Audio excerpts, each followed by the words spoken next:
We're live. Welcome to Plat Chat VALORANT episode 202. The VCT 2025 season has begun. Kickoff has started. Sliggy won't sleep. Sliggy won't go outside. Sliggy will only speak to people in the chat. Sliggy will not see his partner. Chopper and Achilles will also probably get drunk on the show because they've just been working as well. So, yeah. Chopper, you've been co-streaming a bit. You've been on the broadcast too. And Achilles, you've been casting. Must feel good to get back into things, I assume. Oh, yeah. I mean, it's just a joy, right? Just because also just the games around all the regions have been entertaining at the very least for one reason or another. So I think it's just been great to have a lot to talk about for sure. Yeah, I think that if I had the power to end world hunger, suffering, or the off season, I would choose to end the off season every time because I hate not working. I love working. I love my job, and anytime we're in the off season, it's just misery. So you know what? Sorry, everybody. Okay, I'm getting more games out there. We're on to the ethics discussion early, but bizarrely, this actually does set us up for the member question this week. Because it was an ethical dilemma that was posed, almost like the what's the one with the train tracks? Is it the prisoner's dilemma or something? I can't even remember it. But would you press the button? Is our member question this week, right? And so the concept being given here by Baxfloyd, and a reminder to people that if you're a member, you can submit questions every week in the Discord. If you had a button in front of you that says, if you press the button, TMV dies. Would you press it? And I hesitate to even ask Achilles. There's no hesitation for him. I would say no, but I would threaten to. You tease it. Like in the yeah. Well, I mean, like this is just blackmail, basically. I'd be like, well, give me $5,000 right now, or I press the button. You don't know if it works. I can do that forever. The point being, you don't know whether it works. It's just a button that says TMV is going to die. But the important thing is he doesn't know if it works either. So I thought I knew for sure. Oh, I see. Okay. You thought you knew for sure that it worked? Yeah. That's crazy. And you're That's insane. I would just use it. I would just linger that over his head and just be like, hey, you better come up with some money real quick. The bathroom needs cleaning. Get in there. Dude. I mean, I would inspect the box. I guess it's on a box. Like I would follow where it's connected to. And then if it's like not connected to anything, I mean, I'm not gonna push it. Right, that's what I said as well. What? I wouldn't be able to resist this. But I would wait until he's on stream first, and then obviously I would tell no. My thought process would be, if I saw a button with that labeled on it, that it's not real. Yeah, exactly. You know what I mean? Like, I wouldn't assume someone actually has sent the button that has the power of life and death over TMV. He's got, scope in hand, looking down, weighing up this content creator's life in their hands. Is this what's going to happen? Like when you co-stream for a year, you just get content pilled and everyone thinks this is a bit and we all just think it's worth pressing? Like, years are insane. How is this even a dilemma? Okay, here's where I would press the button. It's the Champions Grand Final. It's 2029 or something. Wolves is in the final versus someone. And it's map 5 and they're about to win. It's down to a 2v1. Wolves are up and they're about to swing and pick this last guy. And TMV is so happy that he's finally about to see his team lift the Champions Trophy. And then I hit the button right before. I mean, that might be. See it come to fruition. Could be the most ethical thing you could do. You've given him the peak happiness right before his life. That's true. You've maximized his happiness, because everything after that would probably never live up. He'd never be able to find happiness again compared to Wolves winning the championship. Could be. All right. Well, I think we've solved that one. Next time, the trolley problem. Next time, we'll move on to more difficult dilemmas in the future. Okay, then. Before we get into reviewing Pacific, though, with our good team here, this is a sponsored episode. So appreciate the people over at factormeals.com for sponsoring this episode. You can use the code VALORANT50 off. So it's a slightly different code compared to usual. To get 50% off your first box plus free shipping as well. They'll give you ready-made meals that are dietitian approved, ready to heat and eat in a couple minutes. So if you're sat there co-streaming all day, if you're watching VCT day in, day out, you can just get them delivered and you can eat them all up they've got plenty of different options as well. So have a look. It's called Valorant 50 at factormeals.com/Valorant50 off for 50% off plus free shipping on your first box. There you go. If you want the anti-scurvy package, you can get that delivered straight to your door. If you're looking forward to 6 months at sea. Yeah. Now, maybe we shouldn't have gone for the would we assassinate TMV straight into the ad read. Possible that might not be a good idea for our relationship in the future, but I think it'll be fine. Who should we go for then? Where should we start? I haven't watched the first game that we're going to discuss, so I want to put that out there right to begin. I've watched every other game, I think, but I was watching a Chinese game of EDG versus Nova when this game was on, so I didn't catch it. It's RRQ versus DFM to open up. And when I tuned in, the bits that I was watching in the ad breaks of the Chinese tournament, it was very even. DFM were doing really well. It seemed very good. And then I looked at the score later on, and it wasn't at all, and DFM got absolutely flattened and pancaked Chobra. Well, I just want to say that maybe the reason that you have zero interest in RRQ is because they're the only match you keep skipping when watching China in the meantime. That's pretty messed up. I mean, EDG Nova was a good game, and apparently it was a good maybe game. even a better game, Chobra, because RRQ destroyed them. True. I mean, RRQ, I think, RRQ definitely had a lot of mishaps in the first map, but also DFM, I think, came pretty well prepared on that Abyss, and obviously May popped off. I mean, here's the thing. Like, bottom line, it was still a May show, but I think there was the type of support people were hoping he would have during the offseason on that first map. But then, also in maps 2 and 3, I would argue that RRQ finally got their crap together and said, oh, we should just, like, play the same way that we've practiced. Like, we should play with a kind of a set philosophy and just go really aggro. We get contact, we push somewhere else immediately, and we take map control. And look at that, they win. I mean, it's a very simple equation. Dude, I think they should have won 2-0 here. I think RRQ messed up. Like, there was some pretty colossal fuck ups on Abyss. Yeah, dude, the amount of time where it's just like, just a small ounce of teamwork right now would win you the round, and there's just nothing. Everyone's just playing individually.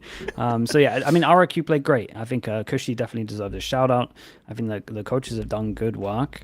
It was a rough the start. horses though. How do you go from 1 ounce of teamwork would get them a win to RRQ played great? Because look at the other 2 maps. Yeah, because they should have won. Right, it was just bad on Abyss. Yeah, it was just bad on Abyss. And then if you literally just look at, I'll be honest, it was straight up aim diff. Like, the whole game was a straight up aim diff when we got to the second map. Even the first map I felt like was an aim diff. It's just the fact that RRQ just refused to play together. Like, I'm doing this thing where I give out yellow cards, red cards, and bro, I stopped doing it after a little bit because I was like, there's so many cards, so many cards flying about. I was like, I just can't give them out anymore. Like, RRQ's on about 50 yellow cards for everything that they're doing. They would just, oh man, and the Astras just aren't playing on. Oh, it's killing me. Like, after plant protocols and Abyss at the moment, there's a lot of teams that don't have them. Yeah, a little bit disappointed, I guess, with DFM. I was hoping it'd be a better showing, but in terms of the potential of RRQ, because I had them in my pick'ems and I didn't really think they would be already this good, to be honest with you. I just want to say also, if we can bring up the performance tab, Kurt, that we need to stop the like underground slander of Jemkin. Like, everyone keeps being like, well, RQ just doesn't look good, or Jemkin still have that 0-kill game. He straight up diffs May and just everybody else, obviously, because if you diff May, you're diffing the entire DFM.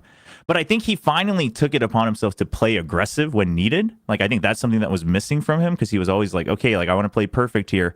And then once he started doing that, he proves that, okay, there's a reason he was one of the biggest prospects, before these other people started showing up as well, right? He was like compared to something back then when he was first picked up.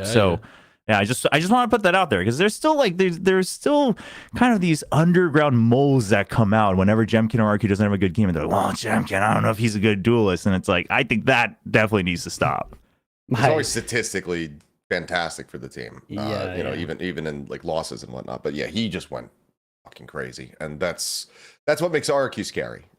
Is when Jemkin's firing up, and when the team synergy starts coming together, which we were seeing a lot more on that. Those latter 2 maps, they were a lot more well put together than I could have anticipated, and I think DFM looked a lot rougher than I would have expected based on their performances in the offseason. I think that like GN in particular was having not a great time on pretty much any of the maps.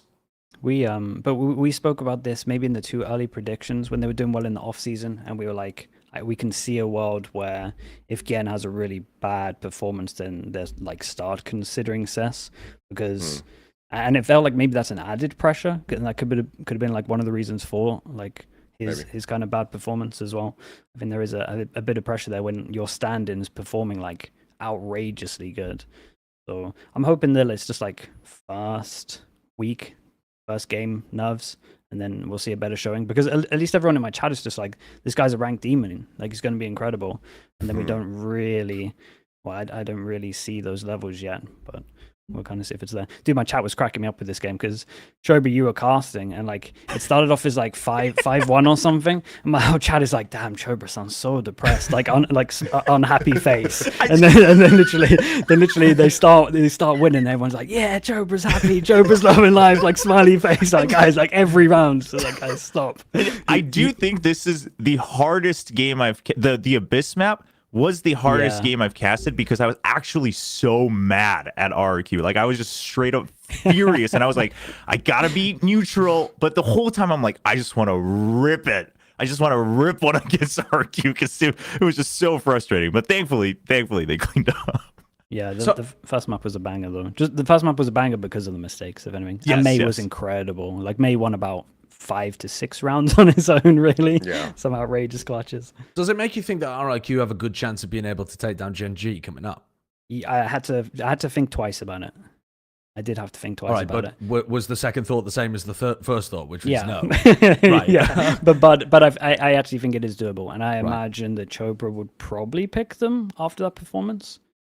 Yeah, well, I guess I picked him before too, so like, yeah, I mean, and not that changes too much. Yeah, but I do think it reinforces the fact that I think if they play like map 2 and 3, and if Gen.G still hasn't really figured out how to bring in Foxy9 into the team, like individually he's obviously good, but like into the team play, then I think there is a legitimate world where RQ could win. Yeah, it gave me hope for a banger map. Like, and I think we're gonna get a good one. I also wanted to ask if you've been talking to Paperthin, because he famously was the one who was gassing up DFM to make an international event. What was his reaction to this match? He was just so he texted me, and I can't say everything that he said in the text messages because it's a little bit too mean. But there was some stuff along the lines of "Holy fuck, they're so shit!" Like at times in those latter 2 maps, and he was frustrated for sure. But I mean, he would have echoed the same sentiment that I just laid out, which was that like GN needs to have a leveled up performance, if they want to be able to make any kind of run through that lower bracket, because it was just really, really rough. And I think that, you come in with a lot of expectations. The bar for like ranked demon getting put on like into tier 1, the bar has been set pretty high after like Primi and whatnot. High, so, are you going to surpass that? No. But it was nowhere close, unfortunately. So hopefully the next pass for DFM, it'll be a bit cleaner. Yeah. The good news is our collective pick'ems are looking all right. Are we not? Are you having a laugh? 6 for 6 or 5 for 6? Well, we did have Pacific. You mean for Pacific? Oh, yeah, collective. Dude, Pacific's doing fine. The other regions are a car crash. Yeah. But we'll talk about them later. We're talking about Pacific at the moment. like you are involved with a bunch of them. Yeah, but you got to start it off with a bit of positive. Pat yourself on the back before we look at it and go, yeah, we know nothing. Oh god. Okay, well, let's move on to the next game, which is Boom versus T1. Now, this, in theory, if you laid it out at the beginning, is supposed to be the team that we think is probably going to be the worst if we looked at our power rankings at the beginning, versus one of the teams that we had up there towards like top 3 kind of thing. And my big takeaway at the end of this game was, oh my god, T1 do not look anywhere near what we thought they were going to be. And then, of course, they've also played just now in a game against PaperX, and they've beaten PaperX too. So we can talk about both of those matches, of which I do think there was an improvement. But this ended up being a lot closer than the expectations would have led people to believe. So let's start here. What what has shifted in terms of your your assessment of these squads after this game? Has it just gassed you up on Boom? You supping the Boom juice? Well, we won't call it that, but I think they look really good. DOS9 comes in. This guy just looks absolutely insane. I mean, some of his just like multi-frag rounds were utterly disgusting. I'd say Boom came in, and we're at a much higher jumping off point than I could have anticipated coming into tier 1. And because it's one of those things where I'm like, do they rise to the pressure? Are they going to be good enough and strong enough to be able to rise to that pressure, or do they crumble under it? And clearly, like, they were just completely unfaltered by coming into this. They really rallied and said, you know what, we want to prove just how much firepower we have and that we do deserve to be here. And I think that they, even in the loss, absolutely proved that. Sure. I think I'm going to stick with positives to start with. This bind was sick because this proves that their coaches can anti very well. There was a lot of footage out there from T1 playing in the off season, and if you look at this bind, you will see one of the best anti-strats we've seen, and T1 got wrecked on attack. Basically, they're always hitting a site where there's like at least 3. They're pushing showers like every single time. Like, we're always doing a 4-1 default, but we never hold over towards showers. So as soon as they see 4, in terms of like a gecko flash, I think it was, as soon as they see that, they're just like, well, we're just gonna rotate. And they had the instant read, and that literally won them bind. So that stuff's really good. Then you got DOS9 and Famous playing like really, really well individually. But you still lost 2 games where you won double pistol, and that is still a really bad showing. There's some mid-rounding stuff that needs to be fixed, especially I'd say for Boom. But yeah, I think that was the thing, is that I think they showcased that their prep can be really good, their anti was good, and I would argue that even on Pearl, just like the basic idea of the map, like they had their own idea that was okay. But the mid-rounding is still where it's kind of weak, which was always the case, in my opinion, with Boom Esports. But obviously now with a little bit of extra firepower and Famous playing, up to his potential, they get close even on Pearl. And like Sliggy said, they probably should have won that map, actually. But so, it's not enough that they're like, oh, they're a contender now in Pacific. But maybe enough that, we could see maybe the rankings swap a little bit at the bottom, at the bottom rankings where they start to climb up a little bit. They have a couple of good games and punch above their weight a couple of times. I was amazed watching Pearl at how many kills Meteor had while simultaneously looking like he was not in the voice comms for his team. He was running at the other team like he thought he was going to 1v5 them every single round. It was mad what he was doing. Yeah, he's toned it down a little bit afterwards, but like he threw away so many rounds for T1, and yet he was at the top of the scoreboard, also like destroying for them too. It was an utterly bizarre experience watching Meteor on this. It reminded me of his Northeption days a bit more, but no, he did individually win them so many rounds at middle. It was awesome to watch. But yeah, it went both ways. It went both ways for sure. Yeah, but that's not normal. I mean, on Gen.G wasn't. This was a fantastic clear through mid, but he was constantly going forwards with the rest of his team going back, and that really happened a lot on Bind too. I felt where the whole of T1 had moments where their players were not on the same page. It would be like Buzz goes forward, Stacks goes back kind of vibe. They're in a 2v2 kind of moment, and one player makes a play. I mean, they got easy. I think, what was going on? I think there was like a Brim ult or something like that. Izu decides to flash and just run into the Bind B site where the rest of the team decides to go backwards. These kind of things where they're not quite on the same page as each other, I was hoping would be tightened up for T1. Like, I think that the team play on the fly aspects looked disappointing for them in this match. And ended up letting them down quite a lot on that, the Bind and Pearl here. Yeah. This should be the kind of game that they dismiss a team like Boom. Mm-hmm.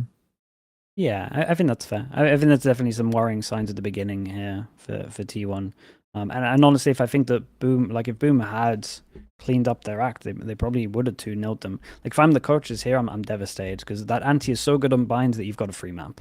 and then all you have to do is win an extra map here. But the macro did kind of let them down, like continuously across everything. If you look at this power, you look at this attack, they never default over towards B, and there's just a turret that's just sticking there the whole time that just gives them full info. And then you go over towards Fracture, and we don't have any afterplant protocols. Like the Brim just doesn't know the mollies for afterplant. So there's a lot of stuff that is like really worrying signs that it was. I mean, it was a sloppy game to start us with, and I do feel like Meteor turning up did save them at the beginning, because he was responsible for at least like the first 3 rounds that they got, I think. 2, 3. Yeah. So yeah, he bailed them out a bit. But. All right, let's go on to another game though, where I was pretty impressed with what I saw, to be honest with you. Maybe it's because my expectations, because I've been talking to Kurt so much, that's the problem. Yeah. And he's such a global esports hater. It's them that. Crazy. It's just in my ear constantly being like, fuck this team. Terrible team. That's global not true, esports. I promise. You've been hanging out with TMV too much, man. It's rubbing off on you. It's gunning for other people. Global esports. We are finally talking about global esports, and they actually looked pretty decent in this game, man.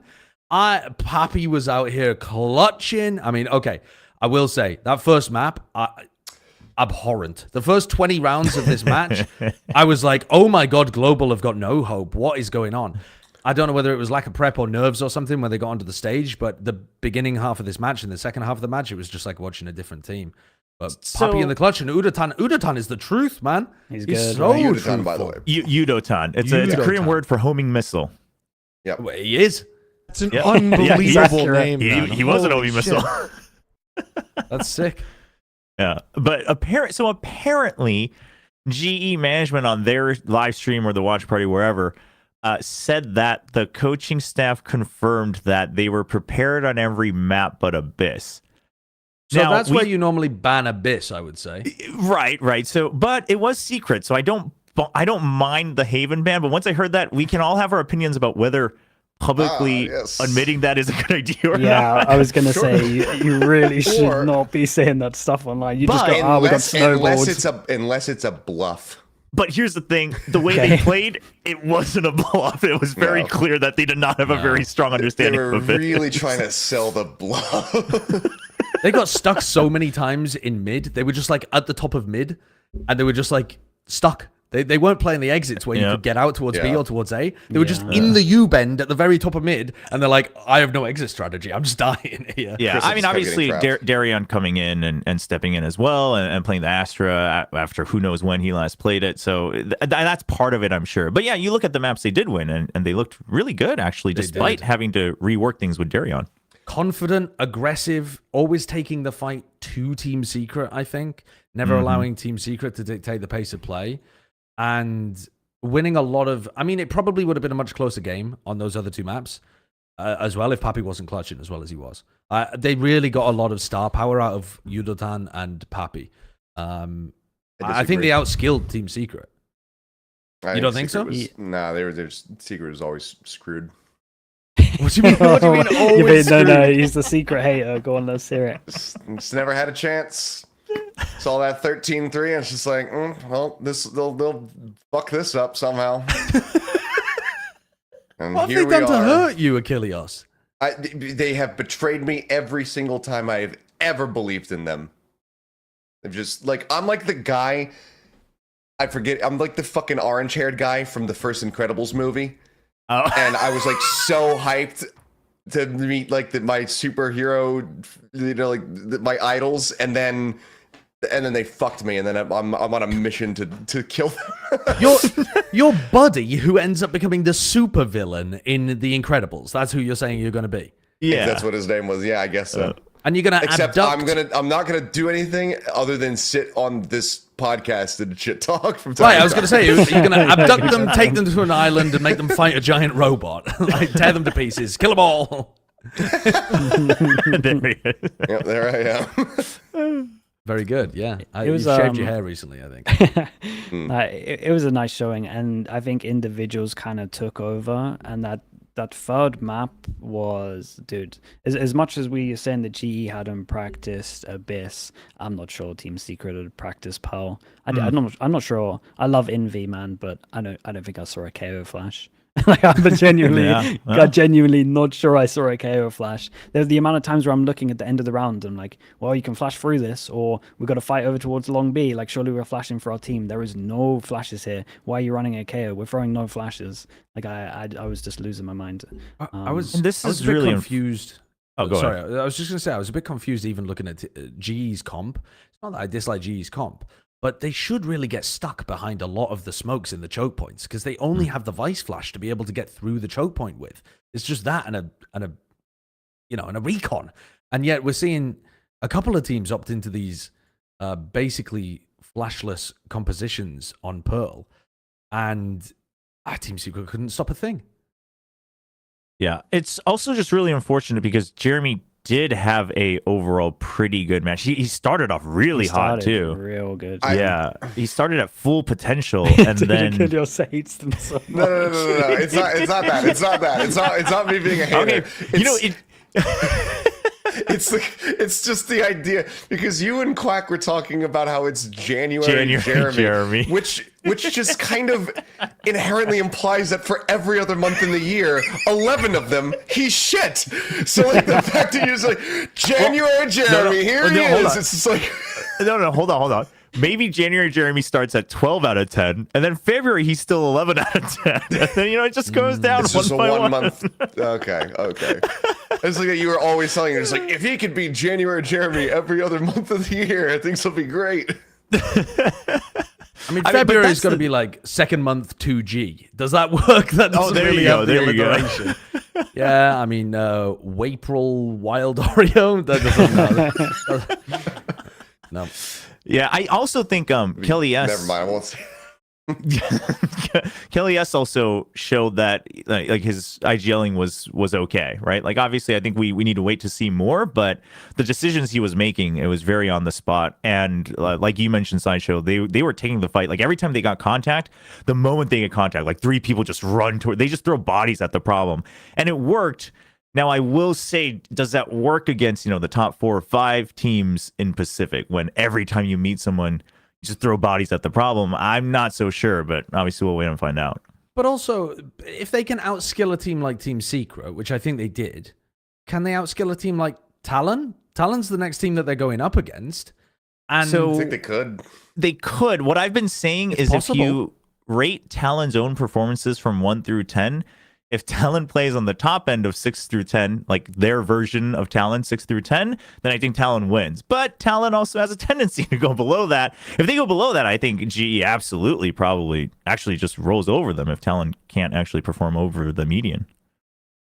It's just a dice roll, essentially, No, on what I Talon think- you get. I think that is fair though, yeah. But they've always been that kind of team. Yeah. The thing that gave me a good amount of hope is like GE's comps, to be honest. Like we had like relatively simple at the beginning, and then we had the double Sentinel on split. I think the double Sentinel at the moment is really, really nice. They had the Cypher. Wait, it was them, right? Cypher Deadlock.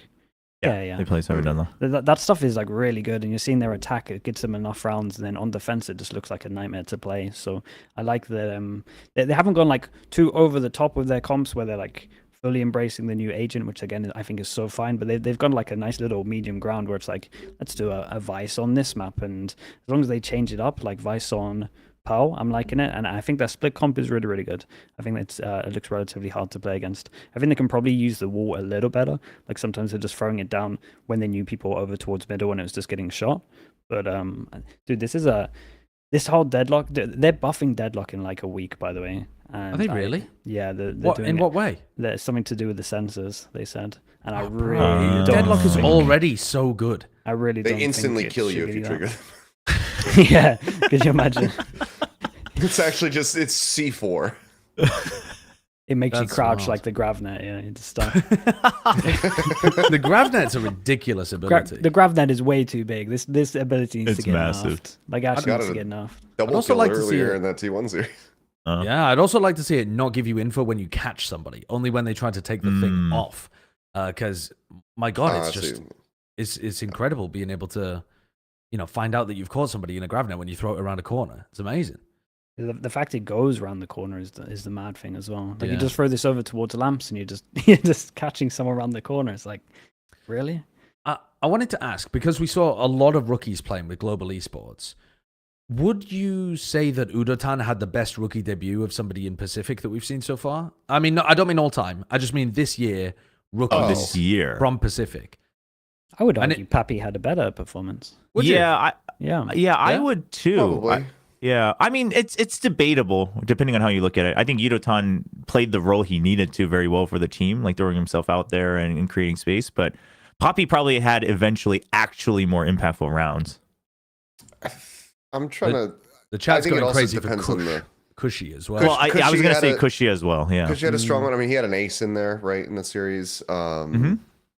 He had a strong one. I think it also depends on how you want to fly rookie, because I'd say that some of the DRX guys today also Yeah, Freeing, I had think, some is really a strong rookie. performances. Freeing Like, I mean, is a rookie. Gunman Gunman too, looked yeah. really Gunman. good. Freeing, I mean, Freeing's been around for like forever, but in like tier 1, I mean- especially in Pacific, no. We're glossing over it because that one was one of the more one-sided games, but obviously the whole of Nongshim against Zeta also had a good debut. Yeah, that's true. Yeah. Yeah. Well, So- let's move on to it. Let's talk Nongshim versus Zeta though. It was a bit more one-sided, but it wasn't like the cleanest games of all time. Zeta did put up some level of resistance. It was 13-9, 13-9. They win a pistol, they win a few rounds here or there. There's a level of resistance to it, but there was also a level of disrespect in the way that Nongshim played. And my God, if you just want to look at the final round of Haven, it shows you some of the stuff that Nongshim are capable of doing.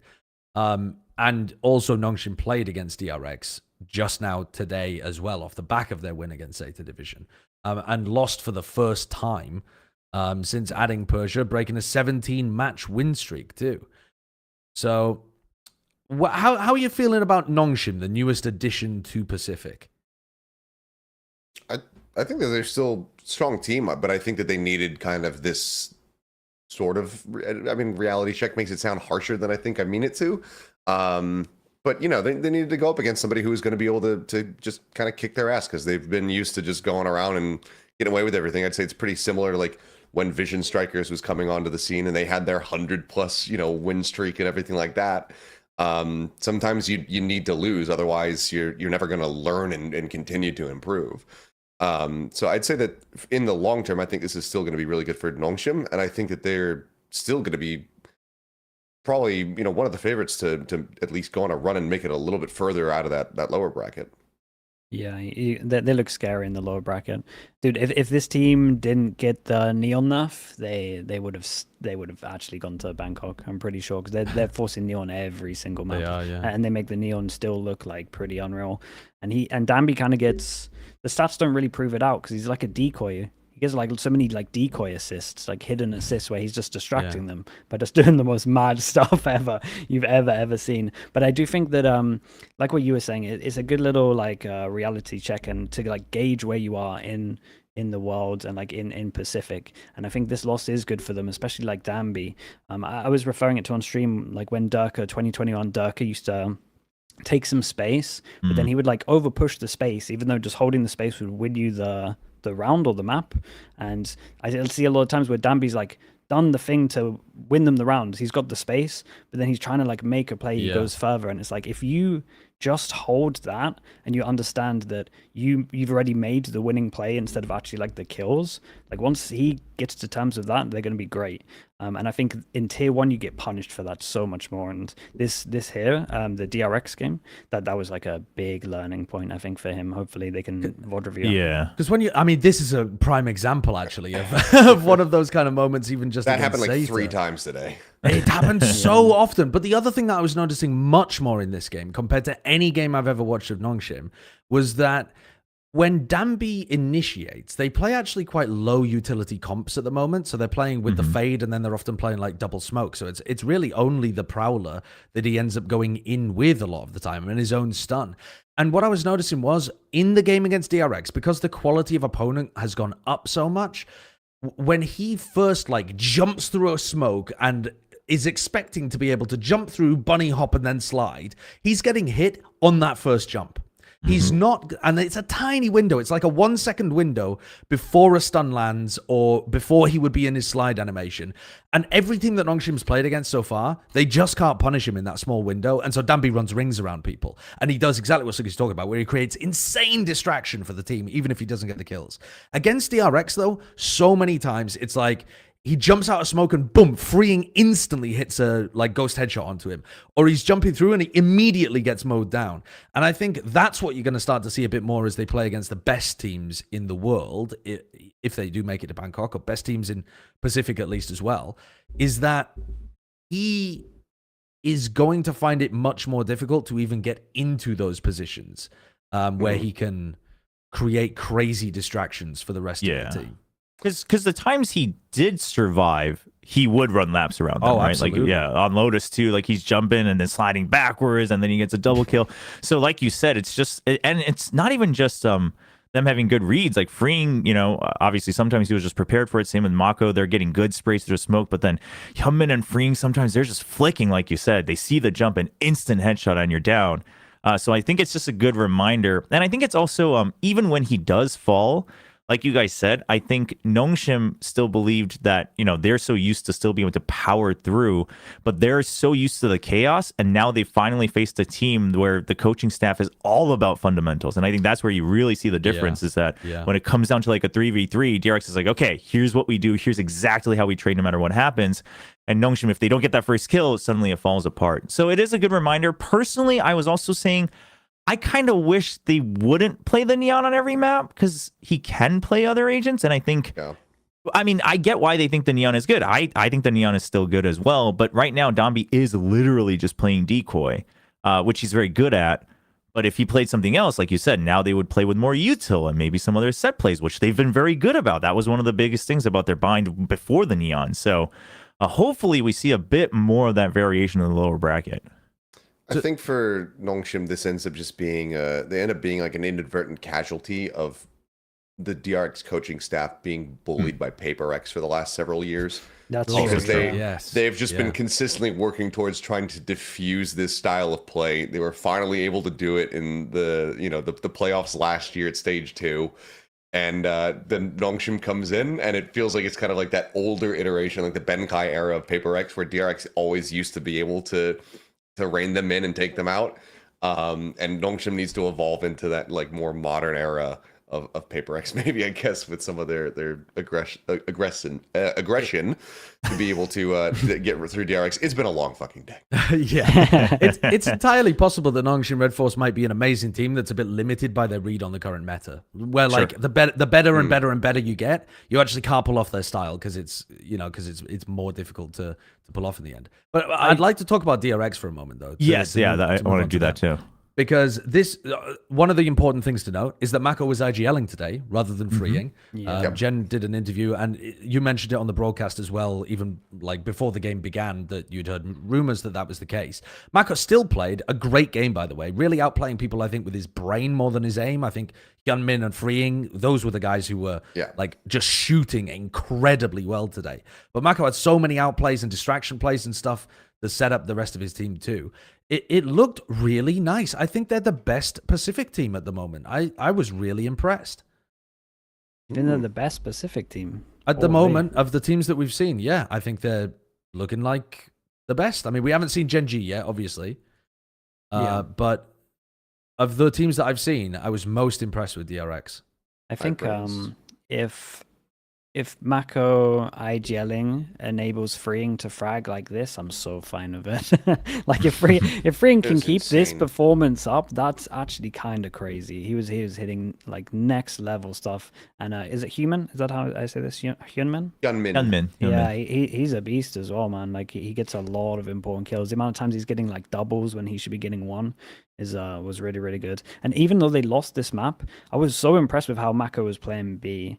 Like the amount of times where Nongshim's actual strat was to literally get a pick on him with like an Opera and Outlaw, and he is just like internal clock. Like, I know they're holding this angle, like I can't peek, let's wait a long time, then smoke. Like, I was so impressed with just how Mako was playing this without and then just shoots through the smoke when they actually thinks they're committing and stuff. Like, I was impressed, even though on like the stuff they were, or like the rounds they were losing, I was like, this makes a lot of sense. Like a lot of stuff they're doing. So yeah, they're very drilled. It's dude, the coaching stuff is actually just so good in DRX. It's very impressive that they can do this every single time. How the tides have turned on this podcast after that statement. They have. No, it's true though. Like, you have to give them praise, man. It's impressive. As much as I didn't like them originally, like changing the old core, because I think it's very hard to stay consistent in this game. But it's also very, very hard to do what they do with new talent every single time. It is ridiculous how quickly they get people up to speed, actually. Yeah. It's I think that's remarkable. the crazy part, is that like Hyunmin and Freeing, I think people who followed them knew that they were individually mechanically talented, but the question was always going to be, can you fit into that system? And also, can you do the same thing against the top players, right? Same question for Nongshim. And I think DRX proved that, at least, against Nongshim, who looked like they were going to be able to challenge the top players, DRX was like, no, we're still a step above in terms of both the teamwork and the individual play. And Freeing, I just want to note that even in Challengers Korea, I'm pretty sure in Stage 2, he was the only one to always go positive on D plus Kia, win or lose. So, like, no matter what was happening, dude was fragging out. And he was one of those individuals that would give trouble to the old SPG, but the team just couldn't follow through. So I'm really happy for him to finally get that spotlight and get that revenge on SPG, so to speak. And like you said, I mean, if he's not calling now and he can just frag out, and he gets to play an agent like Tejo where he can really just frag out and like just have value with, just the basic utility. I mean, that's a great meta for DRX. Yeah. I do want to touch on, I mean, we were supposed to go into predictions here, but I don't think we really talked too much about T1 versus PaperX. And I think we should probably talk about that because it was the first time we'd seen PaperX play. And oh boy, I was disappointed. I mean, considering that I'm sure we've said it before. I can't remember exactly who to credit it to, but I'm sure one of you was talking about the fact that PaperX have a good meta for them. I think they have, the stability of being a team that has been together for a long time. They have the potential to run old stuff, new stuff. It's a scrappy meta. They could be doing all sorts of different things. And, I mean, I don't even understand what their game plan was necessarily on Bind.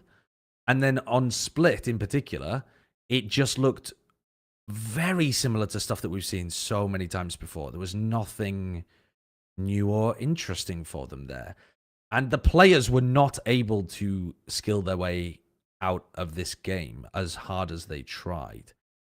I mean, Kurt has whipped up this topic, end of an era, the dramatic guy that he is. I didn't see that until just now. But I do feel a lot worse about my prediction that PaperX is going to make it to Bangkok after this match. I don't know, jury's out for me, just because I do think we need to remember that the current T1 is filled with people who have beaten down PaperX, right? Like Stax knows exactly how to play against these guys and call against these guys.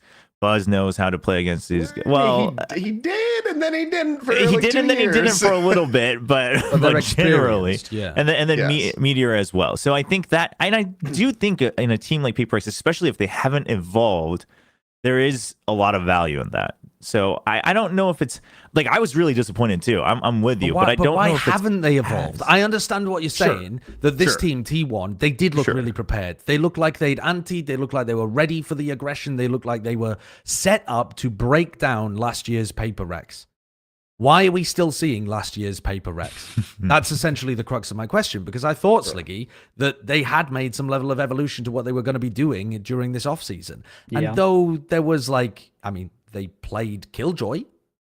Yeah. But like the map 1 and map 3, it was like just watching maybe even like worse version of some of Paper X from last year at times. Yeah, so I had a lot of hope for when it came to binds because I was like, oh, you can just copy and paste the boom anti. And then shout out to T1, they did change their first like original 4 rounds, so they made it look like they actually had like pressure around the map.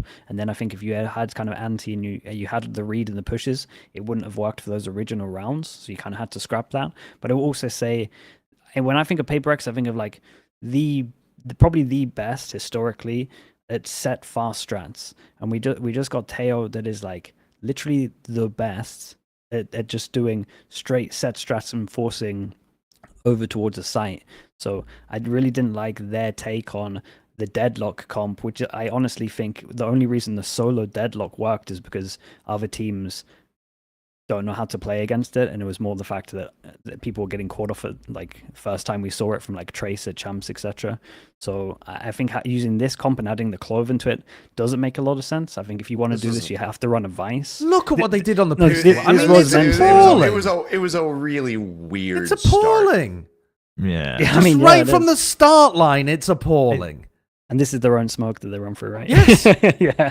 No, it is. And it's literally about to go as well. So it's like you could just kind of wait. There's But the no grav net, utility. No util at all to be able to make it through there. No plant noise, no sound of people running into sight.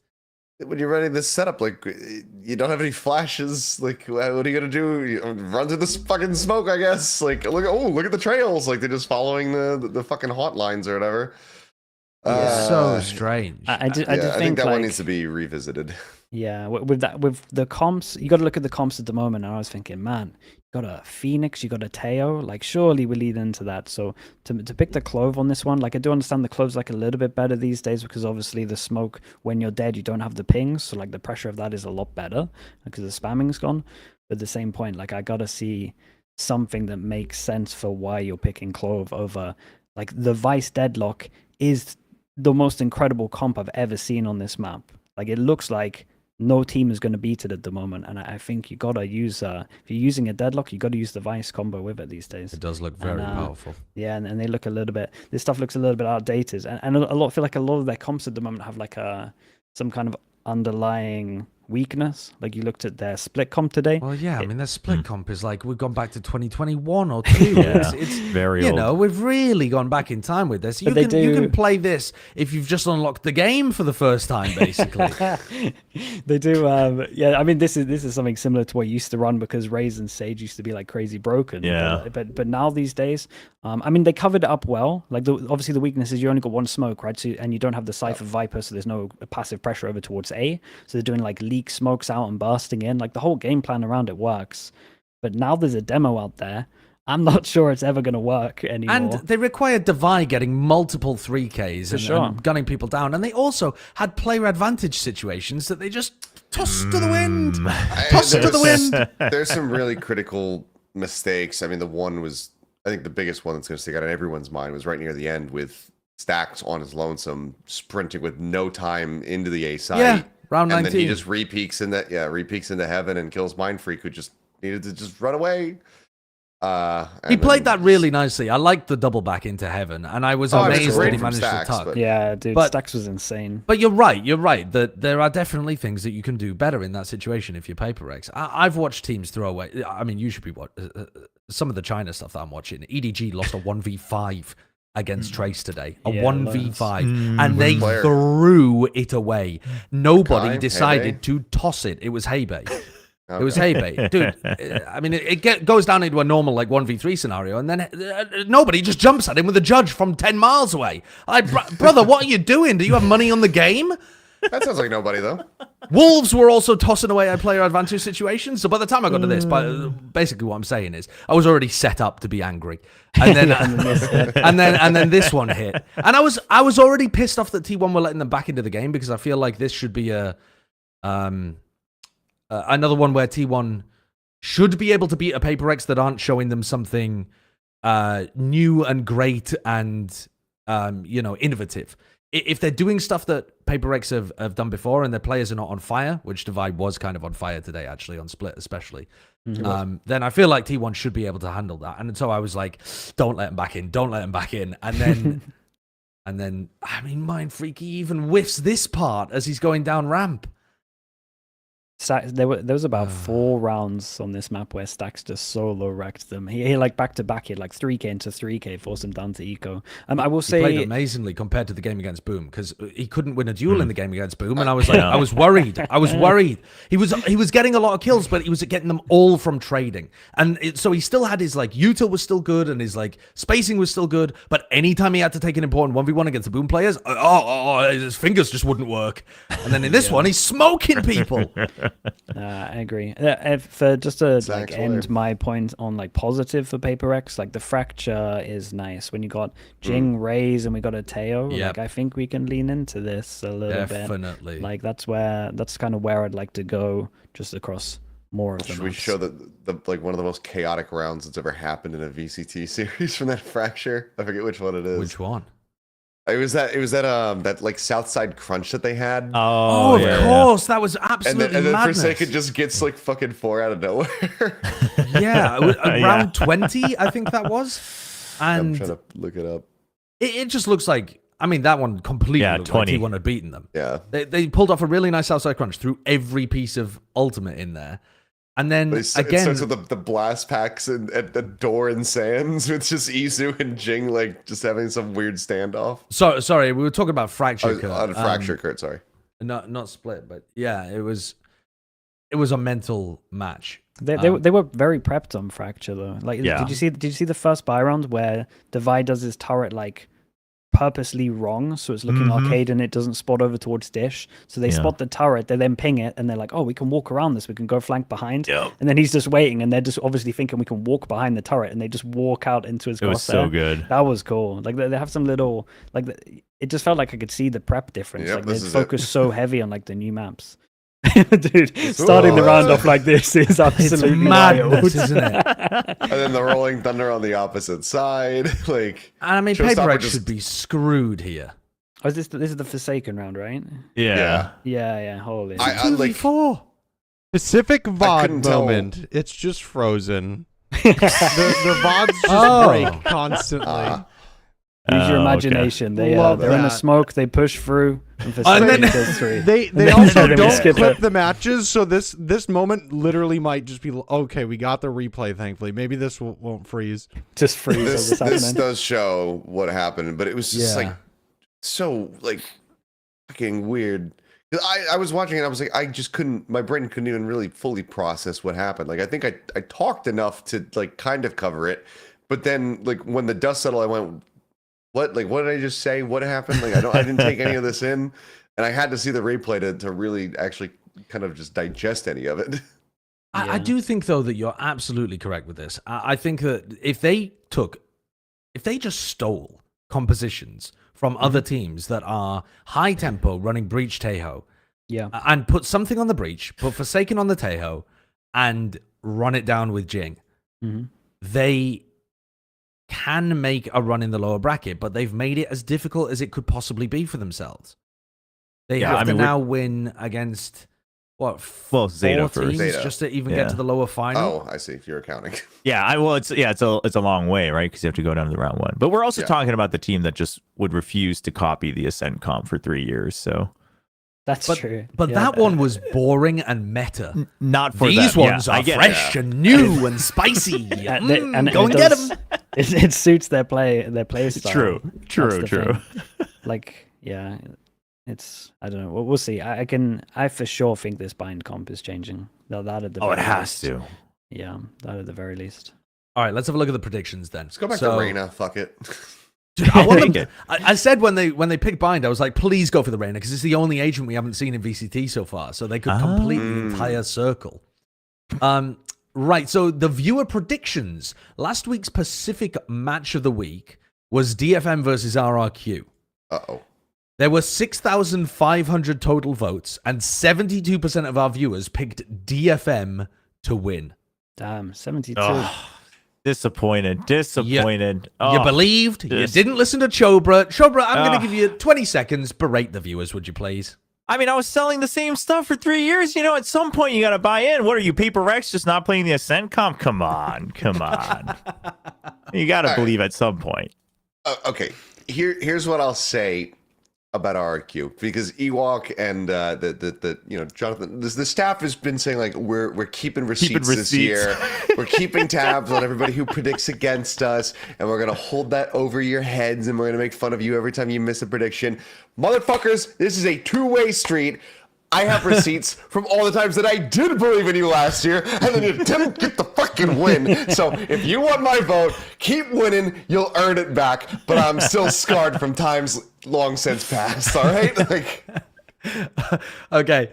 If you're a member of the community, you can check into our community tab on Friday, and you can vote on the Pacific Match of the Week, which this week is going to be Nongshim Redforce versus Boom. But we'll get to that one in a moment. First of all, the first match of the week is Talon versus Global Esports. Haven't seen Talon at all, but we saw Global get their win. And wow, okay, thank goodness we are not going for a guarantee here, because I don't think this game is a guarantee. Achelios has gone for Global Esports. Seth, is this just part of your agenda to piss off Team Secret even more by picking the other Filipino team and supporting one Filipino team but not the other? Because that's messed up. It is now. Hadn't thought about it. No, I liked what I saw from Global. Talon, I think that this, I don't think this is any kind of clear-cut win whatsoever. But Talon, I don't know. After the SVL, I was just like, I don't know. Like, this was pretty brutally bad. I know that they have a lot of potential. I think that, if Primi just shows up and he's good, then they're already like over halfway to getting a win. But if he has a bad day or just things aren't coming together for Talon, the wheels really come off. I'm a little concerned that they banned Abyss. And they banned Haven, and their Abyss looked that bad. That's you can't be giving a free map to your opponents. This is it's all a ruse. They're trying to lure Talon in. They deliberately threw Abyss. Come to me on Abyss. If they managed to turn their Abyss around in 1 week, or maybe if it was just like pure nerves, they got a little bit snowballed. They did get a little bit snowballed as well. Like the scoreline makes it look worse than it was. Yeah, but it was still bad. Like I'm not saying it was good. It was still bad. I was in Sliggy's chat during this series and the secret one, and I was just trying to incite, and he wasn't having it. He wasn't taking the bait. I was asking him during that Abyss. I was like, "Is this when do we get the Molly yourself moment?" He's just like, "Oh no, it's nowhere close." I was like, "Well, okay." Yeah, but that's because I had watched Crew the night before. That's true. Brothers. Oh my goodness. Can we start doing the opposite of the match of the week? Because fucking Crew versus 2G that is happening later on. Oh, it's gonna be a banger. Toilet bowl of the week. It's unbelievable. Bro, I was angry. Oh my goodness. I was actually angry. You have to save it for America's though. Yeah, we need to get through. All right. Next game. Space when it comes. Next game. We haven't seen Gen.G. But the next one is that team, Gen.G, the best team of 2024, playing against RRQ, Chobra's best team of the year. And of course, he goes for RRQ. We knew we were safe no matter what. No, I did the thing where I was like, is Chobra on? Because I was like, if not, I probably would actually go RRQ because I was like, someone's going to go for them because I knew everyone else would go here. And I saw Chobra and I was like, thank God. I can't believe you did that last week, by the way. That was... You almost killed me by doing that last week. I genuinely did think RRQ was going to win that. So, but this one... Oh, right. Sorry. You thought they were going to win last week. Yeah. Right. Yeah. But this one, I just got a lot of faith in Gen.G. But I will say this, does this not feel like a 50-50? Am I mad for saying that? No, you're entirely sane. I think it's close. I wouldn't necessarily go 50-50, but I'd maybe even put it at like a 60-40. Like I think it is very slim margins and just about anything will be able to tip the balance on this. The main reason why I go with Gen.G, there's two factors, and one is texture. I think the texture can handle Jemkin, even if Jemkin's playing like he did in the last series. But also just Munchkin as an IGL. Like those are the two factors that really kind of tip a balance for me. Otherwise, I think this is very neck and neck. Okay. Yeah, because when I look at this, if I just go Gen.G off season to how RRQ played, I think RRQ looked better. So that's kind of why I'm like 50-50. Just as a small aside, the off-season I have found has had terrible predictive powers. But it always does. Yeah, but it's almost the opposite. It feels like if you consider teams like NRG compared to what they did in their matches, It's mad. Gen.G didn't look that good the last offseason either, though, right? Like they took a map loss to True Rippers, and then they become Masters winners. So like obviously, we got to give it some chance. And then Gen.G had added Perry right during the offseason as another coach. Who knows what the distribution is there, but I can only presume that means somebody out of the three is going to spend more time with Foxy9 to get him into the system. Because again, like individually, you let him like duel 1v2, 1v3, like he loves dueling. Like he talks about it too. Like if he feels that he thrives when he plays teams like PaperX because they'll duel him. Like they'll just come fight him. But it's when the teams go with macro and utility and push him out and zone him out, that's when he struggles. But that's when Munchkin shines as well in the calling. So as long as they can get him on board, I think, that's a kind of a free way to get right back on track for Gen.G. But I just don't know if that's going to happen in time for kickoff. Okay. Yeah, I feel more confident now I had that. Let's go. A lot of confidence. Let's go into our match of the week. So our match of the week is a rematch of one of the greatest games of 2024. It is the Nongshim Redforce, who just lost to DRX, playing against Boom. This was an incredible game. We've gone for the bloody Plat Chat guarantee. It's okay. It came down to like 0.02 seconds last time these two teams played. And Boom look like they might be keeping up some of their momentum from that overperformance at the end of Ascension, because they didn't play that badly against T1. You still feel fine about the guarantee, Sliggy? Yeah, they did. They lost 2 maps where they won double pistol, and one of them wasn't even close. Right. Like, and they had a lot of clutch rounds. It's fine. Like I'm telling you, it's fine.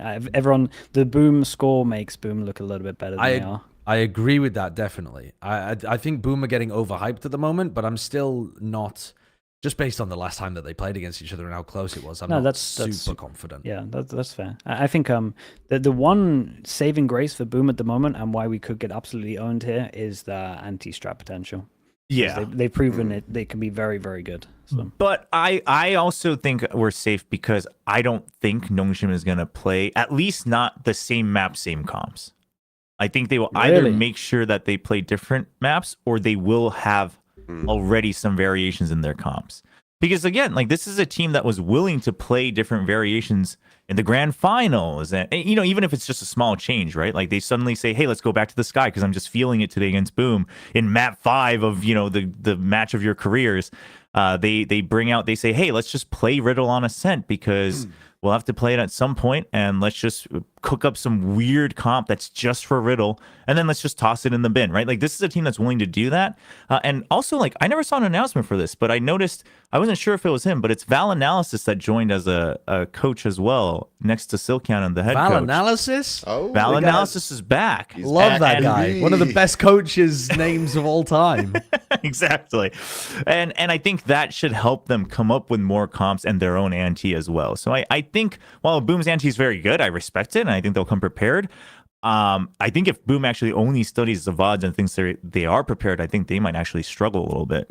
Interesting. Okay. I think that actually has a lot of potential as well, because they've been a team for so long and they haven't had to change anything. And the fact that they stuck with the neon comps makes me think like they should have had that prepped ages ago. So yeah, they might have backup comps. I think that's actually for sure possible. The last time that these two teams played, the 2 maps that they started out on, when Nongshim Redforce won both of them, those are no longer in the map pool. So they only won 1 out of the other 3 that are actually in the map pool, though everything was incredibly close, and that was part of why it was such an incredible match. Let's move on to our next game to predict. It is PaperX playing against Zeta Division, and I think we might be smiling for the camera. But this is pain behind that. Yes. To me, this is more to do with the fact, though, that I don't think Zeta are oh my god, we're 2-2 with the Plat Chat guarantee. And honestly, that's better than I thought. This is that's mental. I think we started the week 0-2. Yeah, so no, we might have covered a couple. The thing that's scary is it means that either this one or the Nongshim one, it's going to be correct. So I mean, this is more to me an indictment of the fact that Zeta is not going to be stable enough and prepared enough to deal with what PaperX are throwing at them. It's not that they're not all right. I mean, Zeta are they look all right. but then they're just going to fold under the pressure of PaperX. They're just going to get outshot. The good old Reykjavik happens, and then they take Good old Reykjavik happens. How long are we going to keep living in the past there? Yes. What if Khalil becomes the greatest player in the world as well? Why is he just got a random strike? Yeah, geez. That's so unnecessary. I mean, it was. The first 2 weeks of 2023, and he's been living off it since then. Oh my goodness! It's because you guys hyped him up so much. That's your own fault. Oh well, I've gone the other way on him now, Sliggy. Okay, brilliant. Cut his ass. Jesus. Oh god. You feeling good about this one though? Confident? Yeah. Yes, but if Zeta do win, I am feeling horrific for PaperX. I'll be really, really happy for Zeta, but then I'm gonna also go look at the PaperX and be like, ooh, this is not gonna be a good year, is it? Like, I mean, at what point though? How far do they have to get through the bracket for you to not feel like that? Because they are gonna have to make a run. I would say, if anything, it's better to go out now so you have loads of time to practice. I mean, to save yourself some time. They can afford 1 week to win a couple games. 1 week of prep difference is not going to make the difference in stage one. Yeah, It's over a month away. I think it will, dude. It's over a month away. You got the new maps. Yeah. You want to go out now? You want to go out now so that you're scrimming new maps against the other shit teams that also went out? Yeah. You're not going to be learning anything. They're all going to be just exchanging poo like a secret Santa where you're not allowed to spend more than £2.50 and everyone gives each other just a fucking piece of junk from the local dollar store. You're just going to say like a bunch of monkeys just passing around their own shit. Yes, flinging their own poo.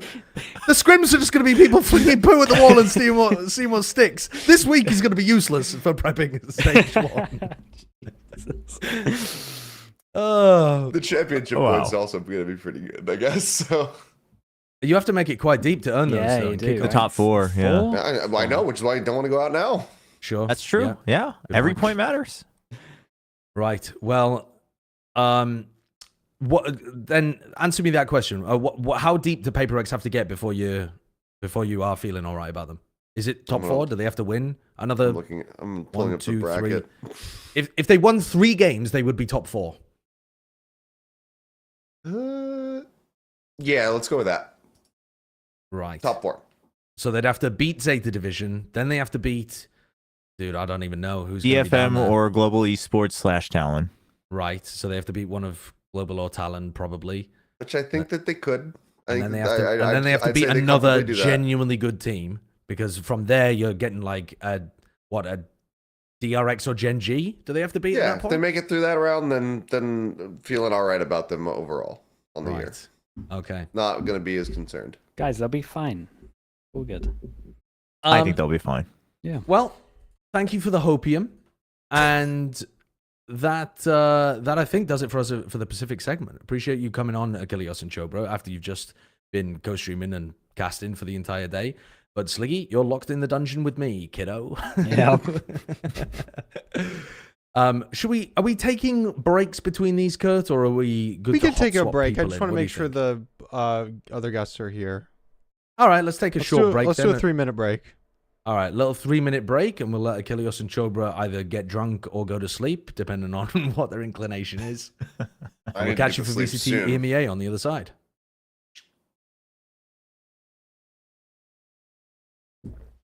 Okay. Alrighty. Thanks for coming on. Good No stuff, problem. Thank you. See you soon. I'm going to go sweep so I can go snowboarding in the morning. Oh, wow. Oh, you're going snowboarding in the morning. Nice. Yeah. I'm going to do my best to not break my arm like you did. Yeah, I did. Yeah. I would like to go snowboarding again, but I need to not break my wrist this time. Get on a flight. Come with us. Yeah, good idea. I'll see you guys later. See you, dude. See ya. Can the people still hear me, Mr. Curtis? Yes. Are you saying some private information? No. I wanted to talk to the people. All right. I think I got Ender and TMV in here. I can hear somebody's mic is not the correct one because it's giving That's crazy amounts of TMV. background noise. Oh shit, sorry. No, keep it. It's so good. Oh, he just left. Oh, it's so good. All right. Ender's mic definitely works fine.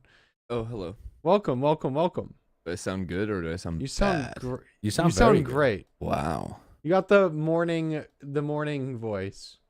Oh It's yeah, the morning morning here. voice goes crazy. Fucking hell. Font, welcome to member for 37 months. Appreciate that. I did want to give it a shout out to the members as well. Appreciate people joining up. Like we said earlier, you can join our members Discord, which means that you can get involved in like pick'ems that we've got going on currently, and you can also submit questions to us. Submit questions that apparently have me dying. Yeah, well, Yeah, what do you we'll feel? How get do you to feel in a about moment. that? Or do you want to just get into that right now while we're on the break?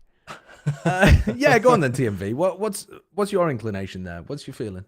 I just think, I mean, I knew how this would go, right? I knew, obviously, you know, Chobra, bless his soul, you know, would be sane, rational, human, you know, nice guy, all of that.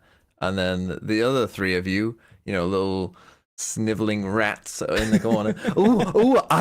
I'd press it. I'd press it when he had it, you know, just about to have a good moment in his life. Ooh, that's when I'd press it. Ooh. Just about when you're gonna have a good moment in your life. Yeah. When Wolves were about to win the championship. Yeah. Yeah, that's. Dude, can we talk about Wolves? Can we? No, Can we start Oh, with- go on then. Go on then. Before we go into EMEA, let's talk about Wolves. What a fucking waste of talent. What a waste of talent. What an absolute blight on the Chinese scene that has been, because it's taken a bunch of good players and just robbed them of going to teams that are functional. Holy shit. How do they what a look so failure. bad? I don't know. Like, it's, I don't know. it's actually. This is crazy because I've been Dude. playing a lot of Skyrim, and the first space I went was like, yeah, they're pretty annoying. They keep attacking me when I'm patrolling the countryside.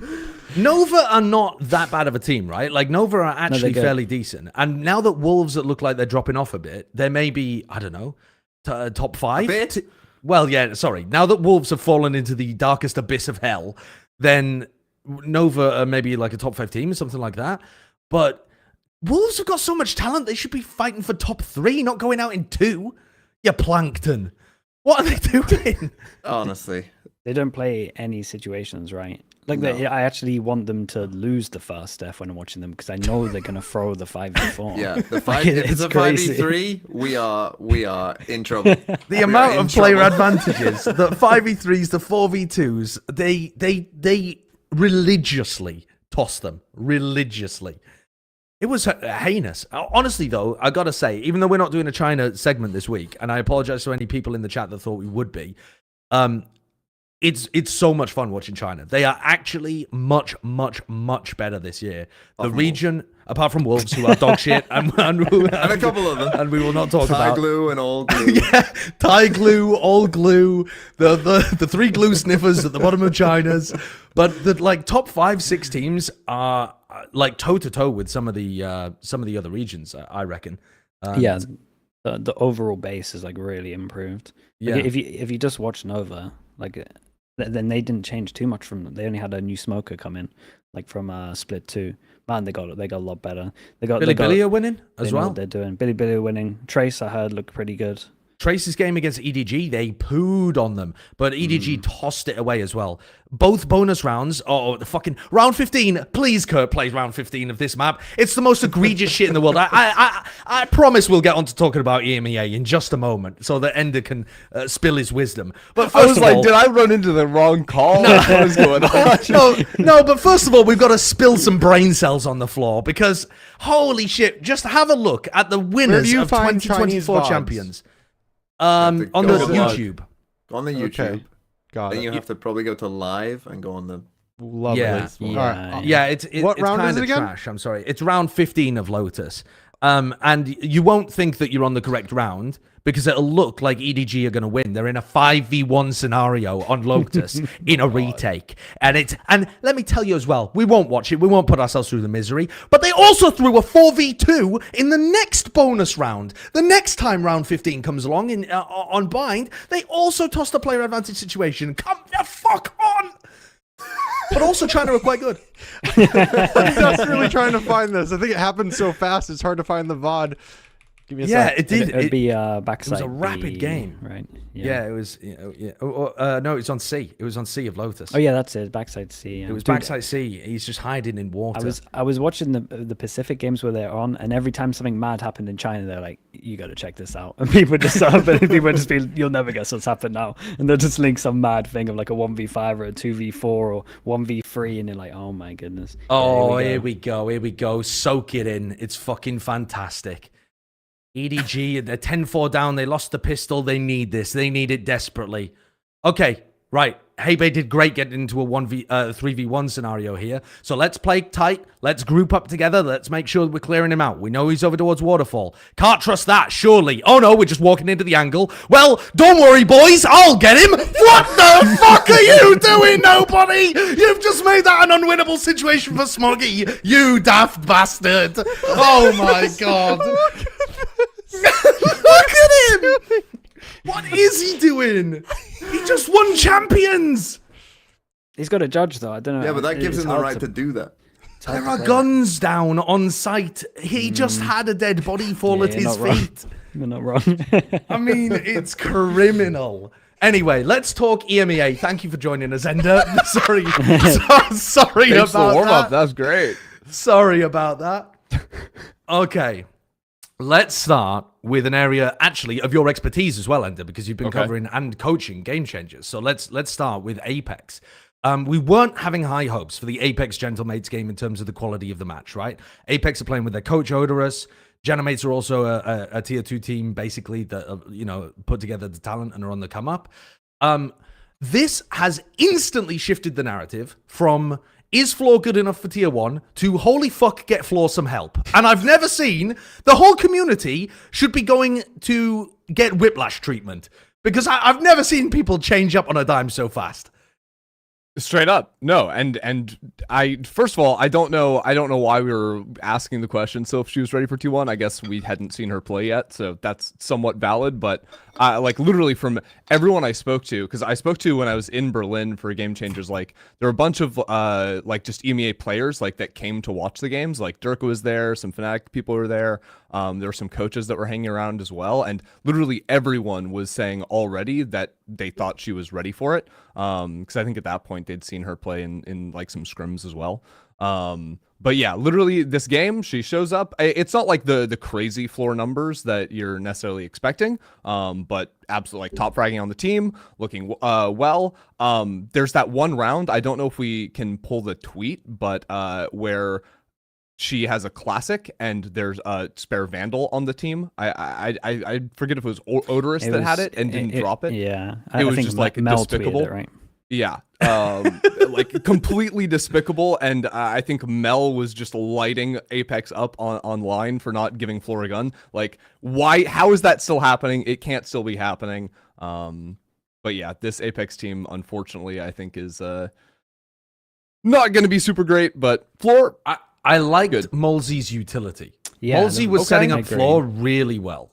Yeah, I agree. Every kind of peak was like a flash involved somewhere, and especially over towards this was where they were like long B and they were doing it from near doors, right, throwing the KO flash all the way over. Yeah. They have some really cool stuff. Dude, yeah, she fragged out heavy. Like it was a bit of an underperformance from everyone else, but it's also like a coach is there as well. And Odorous was one of the best performing players in the server. I agree, but you're still like... And I'd like to just fucking take a moment to ask the doubter, the top left doubter that we have up here, that when I said that they might look better with Odorous in the team, you fucking poo-pooed the piss and shit out of me. And Odorous was one of their best performing players. Did they win 2-0? Oh, I missed that. Did they win 2-0? Win 2-0? What are you talking about? No, you think they're going to win? They didn't. You think they're going to win 2-0 their next game with Batu back? I just think your logic is flawed. If he was that good, why are they signing him as a coach? Like, why not just play him? Like, the guy who they trialed is probably good. I've never seen him play, but he's probably good. Why would they sign him as a coach? I don't know. I don't know. Anyway, APEKS, Floor. Good for you, Floor. Good game. APEKS. No, is this the last time we're going to be talking about them? Is that's the kind of vibe that you're giving there, TMV? It's like, we're expecting you to go out in two. Floor will pop off in like, every so often like go probably crazy like one game, and we'll talk about them, and that's it. I will say that Gentle Mates are maybe better than a lot of us thought as well. So I think that's also like a good sign. That this was there was some floor rounds of some nice stuff, but it was just like overall team wise, it looked like they didn't have much time. It was we got enough stuff to get our duelist like a lot of kills and a lot of setup, but other than that, everything else is like really off. I was talking about Whiplash earlier with people going on the like floor narrative. What about the Robbie BK Whiplash? Hyped up, gassing himself up, goes crazy. 250 ACS map 1, and then he's celebrating a pie map 2. He's actually up on his feet shouting, "I got 3 kills." And I love that. I love that for him. No, Robbie is my new goat. I'm instantly a fan of this guy. Like this guy's like Boostio, except he doesn't curse. So when he stands up and he's yelling, his mic is never getting muted either. Right. So you just get to hear like everything that he's saying. I'm also pretty sure like his hair is completely locked into place. Like that Red Bull cup on his desk, that is filled with gel. And he is just sliding it back, getting his helmet, getting ready to go to war. This guy is dialed in. I love it. Maybe he sniffed too much of the gel the second map though. His play fell off a cliff. But bro, he's one of those guys that you want to have in your team because he was given it on the first game and he had like absolute blinder first game as well. And I remember like the clips of him just being like, "Who the hell's your IGL?" or something like that. That's the kind of flames he's doing.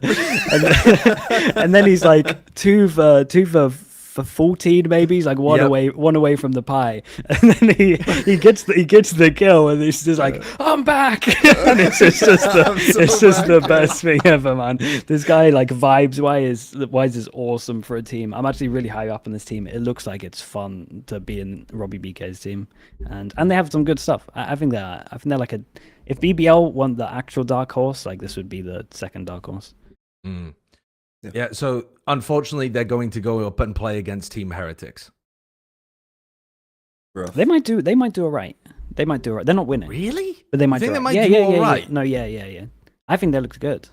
Yeah, I mean, I think they looked okay. But you really think, like, what do you mean by do all right? Do you mean like 39 or win a map? Yeah, I think they might win a map, yeah. Really? Yeah. I don't think that's that crazy. No, I don't think that's that crazy. You don't think that's that crazy? Dude, do you see how Click and Mini are have playing? a bad map. I don't know. Yeah, I mean, it is possible they have a bad There map. you go. Well, there you go. Well, bloody hell. I mean, it's possible that they all fall over and break their wrists, isn't it? Yeah, I mean, flip a coin. Sometimes it's heads. It's a pure 50-50, says Ender, between Heretics and Gentle Knights. I'm interested for his picks. It wasn't last week, though. It was like 90-10 for me. For what? Gentle coin versus APEKS? No, the coin, bro. Oh, right. No, the coin had you every time. Oh, yeah. I love the coin. Let's get it back. Yeah. Okay, let's move on to our next game, though. Wait, real quick. Speaking of the coin, I want to see what our kickoff pick'ems look like right now for EMEA. Oh, don't do that. Dude, we should have done this for Pacific. We look like geniuses. But this was the coin. This was the coin. Yeah. The coin went crazy. We're going to look like frauds, aren't we? Yeah, a lot of EMEA. Wait, why is it not showing up? Did you not lock it in? I don't think. No, I think we got them all right, so that's okay. Yeah, I think we got them all right. Oh, that's good for us. Oh, we didn't lock them in. Well, no one will ever know. It's a good job there's no video evidence of it. Sorry for derailing. My bad. Yeah, we might have done all right. No, that's good. All right. Well, let's have a quick glance at things then. So, what were some big upsets this week? I would say BBL. Did we have BBL over Giants? We I've got had to imagine. Didn't we guarantee Giants? Yeah, we did all 4 of us. Yeah. Because BBL were also playing with a sub because Chua isn't there. It's Vac instead. Yeah. So can we move on to talking about them then? BBL not only being able to take down the win against Giants, but also taking down FNATIC afterwards. Mm-hmm. Let's focus on the Giants game just for the beginning. I was impressed that when you had 2 fairly inexperienced IGLs up against each other, how good Yampi looked and actually called a meaningful difference in that game. Mm-hmm. He didn't just call like a few rounds here or there, but he consistently outcalled Cloud when it came to the ult status of rounds, baiting out ults really nicely, playing around them well, you know, going for the mid push on Haven when they've got breach ult, that kind of thing. And then also a beautiful mid round on the pistol. I think, was that the very first round or was it the second half round that he called the second half attack pistol, right? Right, I round think you talk 13 about of Haven. I think that's right. Yeah. Where And I they was looking at pivot. this and I was like, God damn, I'm gonna have to change how I think about Yampy. He's no longer just a silly player. No, dude, this is what I was saying back in Liquid. Like, he's always had a lot of potential. It's just more like the confidence thing. He just didn't have the right coach. Yeah, probably that, honestly. Yeah, I mean, that probably is it. But there's a lot of issues going on, if I'm fairly honest. But no, he's always had a lot of potential. And, like, the good thing about him is he always... like, the calls are always good. So I think, like, barrier down calls are always good. It's going to be the fast pistol, isn't it? You reckon? Yeah, because they had Spike going the other way. I think it's fast pistol cat. Yeah, it had to be him putting down the spike. Yeah. Yeah. Because they pivot over towards C. But no, he's always been really good, and I think that coaching stuff does deserve a lot of shout outs. Like, we're just looking at just overall macro approaches of map. Like, everyone's doing what they should be doing, like in the right situations as well. And like you said, when it goes to actual like they have this ult, we have this ult, it felt like a step ahead. Yeah. It wasn't like, and particularly this game, I don't even think Giants were like that. They were probably, we were kind of hyping them up a bit. They probably underperformed that a bit, but it wasn't like they were horrid, right? It wasn't like, oh, BBL, you know, got lucky playing against like an awful team. I think the BBL, and obviously we'll come on to the game versus FNATIC as well, but just like, yeah, they just did all the kind of right things. They didn't necessarily, and Loon as well. Like, he is kind of a bit of an X factor in some of these rounds. The lunatic. Well. Yeah, the lunatic, as he was quickly known as. He was good at times in this game, but they just, and I was a bit surprised. Obviously, you had said, Siggy, you know, that Yampy, you know, would be a pretty good IGL, but I was actually still surprised. Even if I thought, okay, they'll be good, I was surprised. Some of the calls were really good. You know, some of the rounds that they got together were really quite fantastic, and yeah, they weren't necessarily a like, you know, like we watched like G2, you know, and then they're doing some rounds where it's like, oh my god, look at what they're doing. It's not like that, but it's just like very solid, kind of throughout, and just like just look like. And I do think you should praise a coaching staff for when, you know, a new team is coming together with a sub, and yet their team still looks very kind of cohesive, knows Back what said they're he had doing. 1 week to play Deadlock or something. Dude, Vice. Vice. Yeah. Dude, he quit his job. So he was doing a real life job, and then he quit his job for this. I'm not sure what his real life job was. Is he a motherfucking bus driver? Is that why people are coming in and saying W bus driver in my chat over and over and over again while I was co-streaming? Dude, I had like 100 people just typing W bus driver. They were coordinating some kind of mass scam in my chat. Is he actually a bus driver? Is that why people were saying that? I mean, that would explain it. People in my Discord got the BBL account to tweet out W bus driver, I think. Or people came to me claiming credit that they got BBL to say it. But is it true, or did they lie and make it up? Like, is he actually working as a milkman or something, and they just fucking said he was a bus driver? I don't know. I mean, maybe. Well, he's not working as either now. He quit. Yeah, it doesn't matter. Yeah, but dude, I think again, hasn't like. He's just done his role. He's just done his role great, and like I just think it's such a sick story, man. You quit your job, and then you beat Giants, and that's sick. Like, that's sick. You weren't expected to win, and then you go and take down FNATIC as well. I think that's insane, and just how they look in all the maps and how up to date they got him really fast just speaks volumes for the coaching staff. I just think Giants look really underwhelming though. They looked really underwhelming. Very basic. It looked like when I call in my ranked games and I literally just pick, we have an ult, we go in this direction. We do the like Barry basic, the most basic thing, flowchart Valorant that you could think of is what it felt like watching Giants. And then Yampy was just calling rings around them because it was so predictable. Well, I think there was the combination of Yampy calling rings, and then in that third map of Pearl as well, Sociable, like actually just putting a number on these guys. Like, what was that? The eco clutch when he just has like a Marshall in hand solo on the A site, and it's just like spacing issues from GIANTX, but this guy's just absolutely tearing them apart. I think in both of their series, I was really impressed by like the Senti Smokes player, because I think like Profik had some crazy games as well. Like, and that's what makes me like kind of excited for this BBL is I was liking the whole package with them, but also I just think that like some of these individual players that I haven't really watched a lot before, just like have the ability to like play against some of the better guys in the EMEA, in my opinion. Yeah, this chamber looked unreal. I will say as well, like they've taken a leap out of BBL Pacific when they kind of handle their anti-ecos and the outlaw. And even we've had this discussion on this on here. This is the, yeah.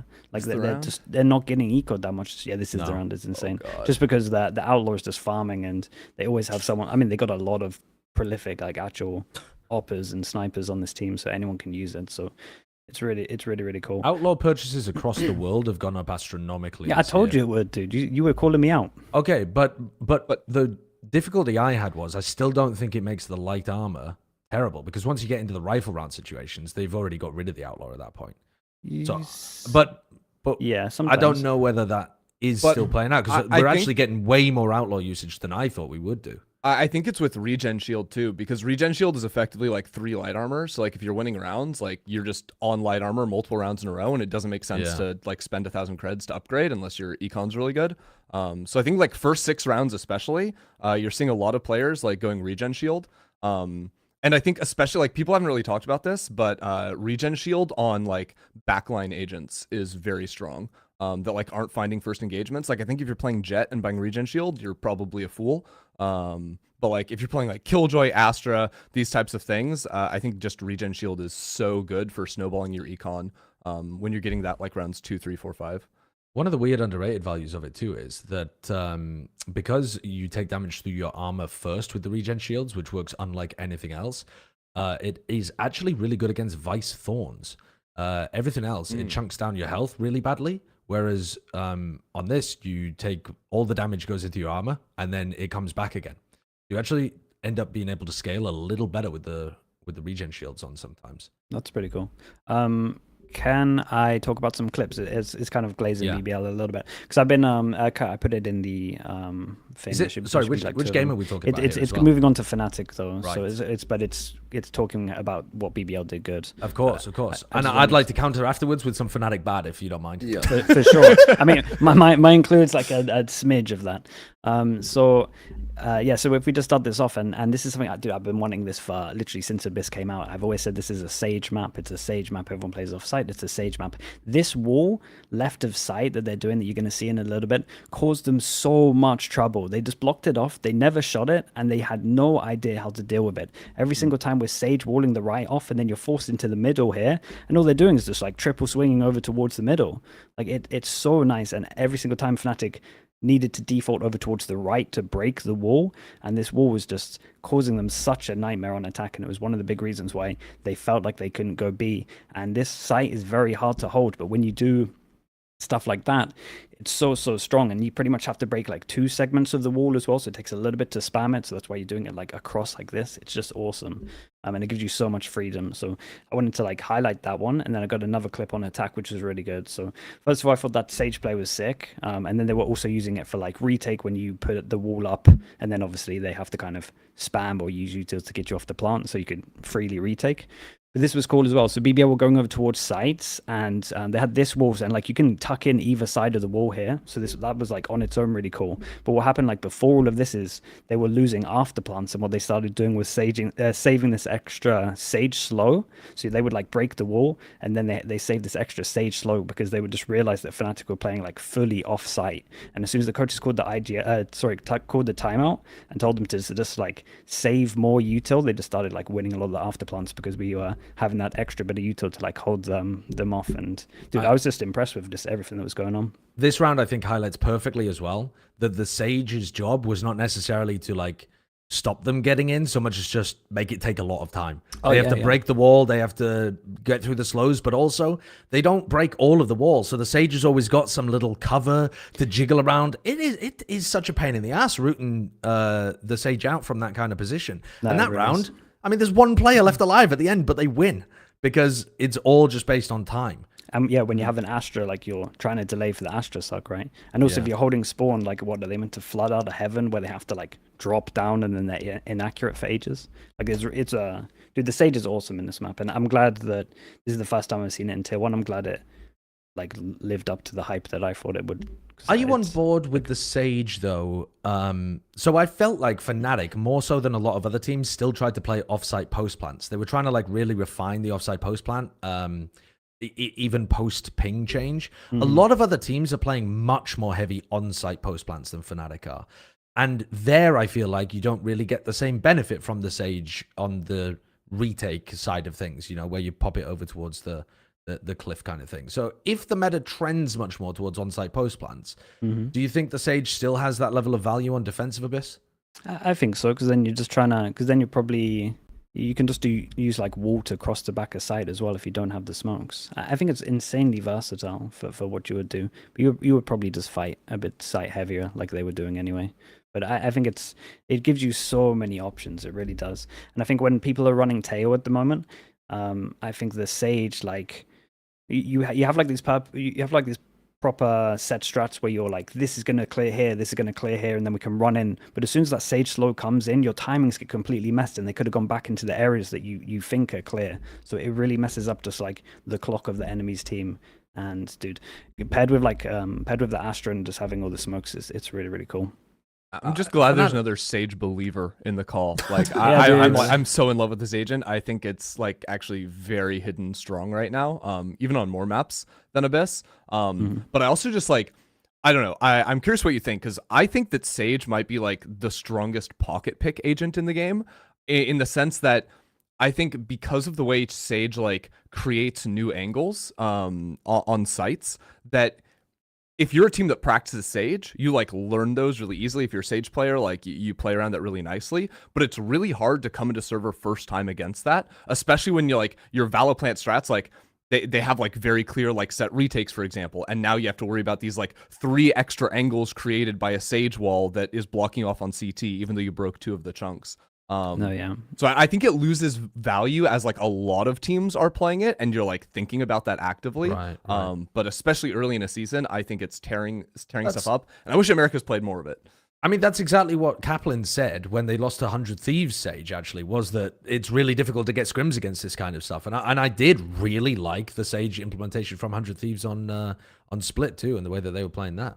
Yeah, it was awesome. I will say you kind of hit on a really good point there, because when we used to play against Sage comps, like we would struggle so much because you have to play so much differently, especially even if it's just a wall that's blocking off somewhere that's a little bit passive. Like you have to have a lot of map control. You're like forced to default, and that can be a bit of a nightmare if you kind of just pop in all the time and just site hitting. I wanted to ask the rest of you how good you actually thought FNATIC looked, because it's our first time seeing them in VCT this year, and they had 2 abominably bad halves. Their attack side of Abyss was very poor, and their defense side of Split, they were up 9-3, and they ended up losing it to BBL. They couldn't hold basically a single round together on their defense side. So in some sense, that means that their focus to improve is quite limited, and you can get better maybe very quickly, because it's not like everything was bad, but also they are expected to do better. You know what I mean? They're FNATIC. Yeah. It was not a complete disaster. You know, often when like a team like this loses, like people will proclaim that this is a complete disaster. It was not a complete disaster, as you said, Sliggy. The Fracture was good. They had some good halves on the other maps as well. Like it wasn't all bad, but there was some notable bad, right? And to me, this round 17 post plant on Split was the culmination of the game, both for BBL and FNATIC. In terms of the FNATIC bad stuff, I should say, at least in this round that I want to show, because you can pretty much skip to like when they get the spike down. To be honest, in this round, they're going to end on A. Eventually here, and if for BBL, it's like they end up in kind of a disadvantaged situation, and they're looking for, you know, they're finding little moments, they're finding ways of how can we get back into the round, right? We go for a raise ult, we raise ult to get the space, right? So we're going to get the spike down, and now we're looking for, you know, opportunities. We're in a 4v5, and this was like BBL, right? We're coming up with plans. What can we do? How can we help each other? You know, we're going to fade ult in a second as well as we get some pressure, and you know, we go back and forth. But then from FNATIC's perspective, perspective, right, they're going to end up in a 3v2. They're going to Yoru ult here. Kayak is going to see both players. He sees Vac now, right, and he's going to come on site, and he sees the second player just there, pings him out, right? Chronicle's got an aftershock. Where is it? Where is it? Where is it? Use it. Use it. This guy's dead. He's dead. We swing out. There's nothing, right? We just swing out nothing. And also, both Boaster and Chronicle, like, even though we've seen Vac running here, and there's only a limited, potential spaces he can be in, we're getting confused, we're getting lost. They end up losing that round to time, right? So just from, again, an asterisk at the end of a round. Time here. They end up losing it to time. The time is so far gone, the VOD is frozen. Would you like to see some other rounds that they lost to time? Yeah, Fnatic? I was gonna say. Yes, I would. Would you like to see some other rounds that they lost to time? Oh, I'm glad you brought it up. Kurt, if you're able, could we take a look at round 7 and round 8 of Abyss? Because I thought we were going to get one of the most entertaining games of all time in EMEA when this Abyss game began. And what's lovely about it is that it combines some nice ideas with Fnatic with some appalling ideas from Fnatic. Or maybe just a lack of ideas from Fnatic, you could say, rather than very bad ideas. But they start off by trying to use, for starters, one could have a discussion, really, about whether Alfie is the right person to be playing Tejo, because he doesn't spend a lot of his time scaling with his gun out, which he does in a lot of their other comps. But here, they're trying to catch somebody with a stun, use a recon dart, and teleport onto them towards the back. Kayak ends up going down, and Boaster bails them out a little bit here. He goes with the teleport as well. So they've got a double dive setup with the Yoru and the Omen to try to capitalize on a Tejo stun and a recon dart. It's a nice idea. What ends up going on is they end up in a 3v3 with a minute on the clock and a res comes through. So you're in a disadvantaged situation, and all of your focus has been on mid. You don't have anybody looking over towards A or B to try to rescue this round. And here I think it just goes to pot a little bit, and they just end up slowly walking up mid. And as the time ticks down, they don't know where they're going. It looks like a save round. We don't know what's going on. You can straight up flick this forwards 20 seconds, Kurt. And they just walk up mid and have to immediately make a pivot towards B. Vac, I don't know, loses his mind or something and just starts running towards them. I genuinely don't know what's going on there. And Loon is just like, there's barely any time left, goes forwards, Crashies gets off the plant, which is the only way that he can win the round, is if he sticks the plant, and it's in chaos. Now, that on its own, it's not that bad, because they started out with an all-right idea, and then it just went to pot a little bit. Unfortunately, the very next round, they also lose to time. The exact next round, Kayak dies, and they find themselves... So remember, in both of these rounds, Kayak died at the beginning. And I think that that's really important, because that loses so much of how Fnatic want to take initiative, and nobody else seems to really step up. Straight up, Kurt, you can skip this forward 40 seconds or something, because they dilly-dally around... go back slightly, sorry. Go back to here. Yeah, where they go for this exec. So this is supposed to be an exec. They throw in a recon dart. They get a stun out from the Tejo. Who's going in? No one's going in. Every single player on Fnatic is throwing utility and staying back like they're ready for a post plant. Not one person makes an attempt to try to cross the smoke. Again, BBL tried to let them back into the round by inting sociable forwards. He does the VAC play previously. And then they're walking into the site with 10 seconds left on the clock.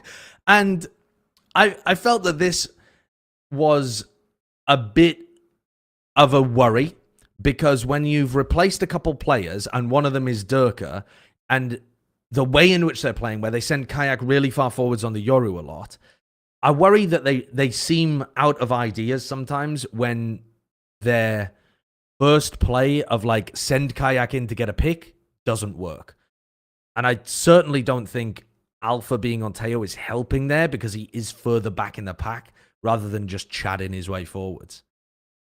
Yeah. Do you think that play was actually running out of idea? Because to me, I watched that and I'm thinking they're trying to run this Sova is the solo A-side player throwing this dart. No one's it's the fake, and they're trying to see if BBL are idiots and will pre-rotate over to the other side. I don't think it's a very good plan. What, you mean the end exec there? Oh yeah, that's just... Well, no, not when they walk in, but you mean when they fire the dart over towards the when they throw the dart and they don't go in with it, actually. At least that's what I'm thinking that they're going for, is that it's Sova is false false execing here. And I just think I'm it's not bizarre. sure. I mean, I think you're throwing them bail. I think Am it's I just, okay? Okay. Yeah, I think so. I think think it's Then they just a big forgot mess Kayak up. was dead. Yeah, I think it's just a big mess up, and they They just forgot who should go Kayak in. was dead. Because I think if the round before wasn't like this bad, then I think that maybe I would agree with you. But it just felt like they were just lost a little bit for ideas when they, like Sacha said, they lose the first kill.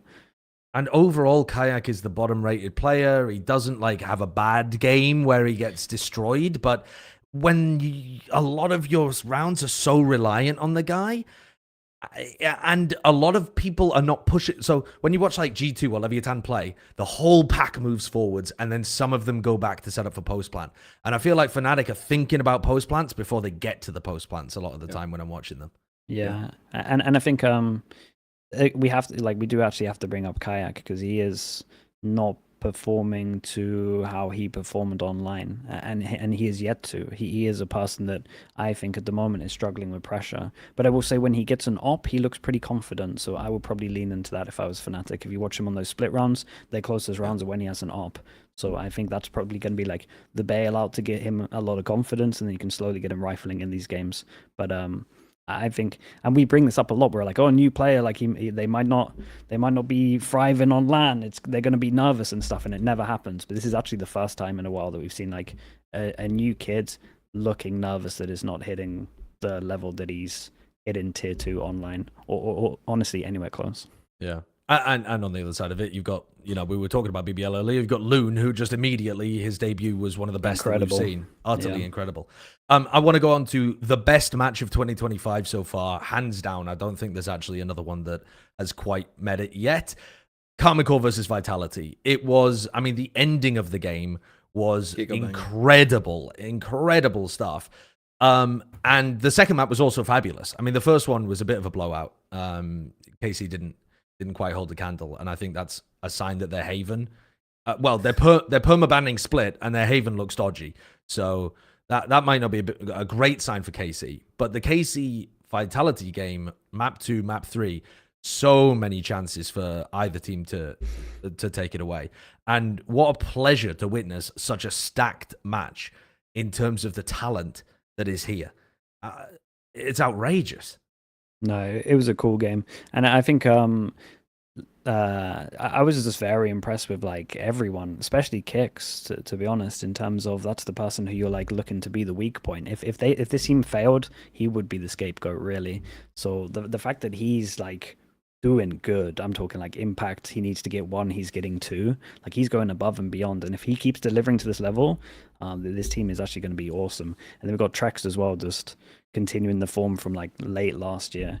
I'm super impressed with both of these teams, to be honest. Like the K-Corp split, I was alluding to how a lot of teams should be playing this. The K-Corp bind, I was alluding to how a lot of teams should be playing this. This comp is an absolute nightmare to play against, because I'm normally when you have like when I'm on stream and there's like a comp and you're like, yeah, this is how I will play against it, I think I need to do this. I'm listening to Mini on stream going, I don't even know like what I would do against this, and I'm thinking in my head, I was like, I have some ideas, but I'm not even confident they would work. Like this comp is so hard to play against. It's so good at execing over towards sites. They put the smokes down. You have these fawns that go in, so you can't flood sight, right? You would run through a smoke, and then you run into the fawn, so you're slow. You're going to lose that duel. And then at the same time, there's so much util over towards the actual site itself, because you've got a deadlock Gravnet coming in, so you can't really play the site. And then you've got to go like super aggro, and then a lot of the time they're just throwing the Gravnet early if you're playing aggro, because they're getting info, and it's just like, how are you meant to actually play against this comp? And that's just attack. And then you go on defense, and you got to default against a Vice. You got to find out where this wall is, then you find the wall, you trigger the wall, then you go back, and then you come back later, and there's a deadlock wall here. And there's like, what the hell are you actually meant to do against this comp? It is an absolute nightmare to play. There's 3 teams playing it right now. It's Nova, K-Corp, Trace. I don't know who came up with it. It is fucking genius. It really is. Do you think it was Trace? I think, didn't Trace play something similar? Trace played Deadlock, but no Vice.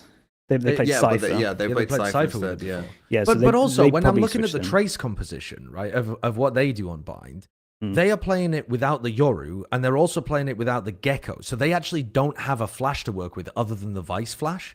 And I think that the maybe you don't need both, right? Maybe you can really make it work with, one or the other. But I like what KC have got going with the Yoru, because I think you're pushing people out already, and then if they try to take fights against you, I think the Yoru flashes through the chokes you're trading off one way or another, right? Because then you don't have the deadlock Gravnet nade combos to work with.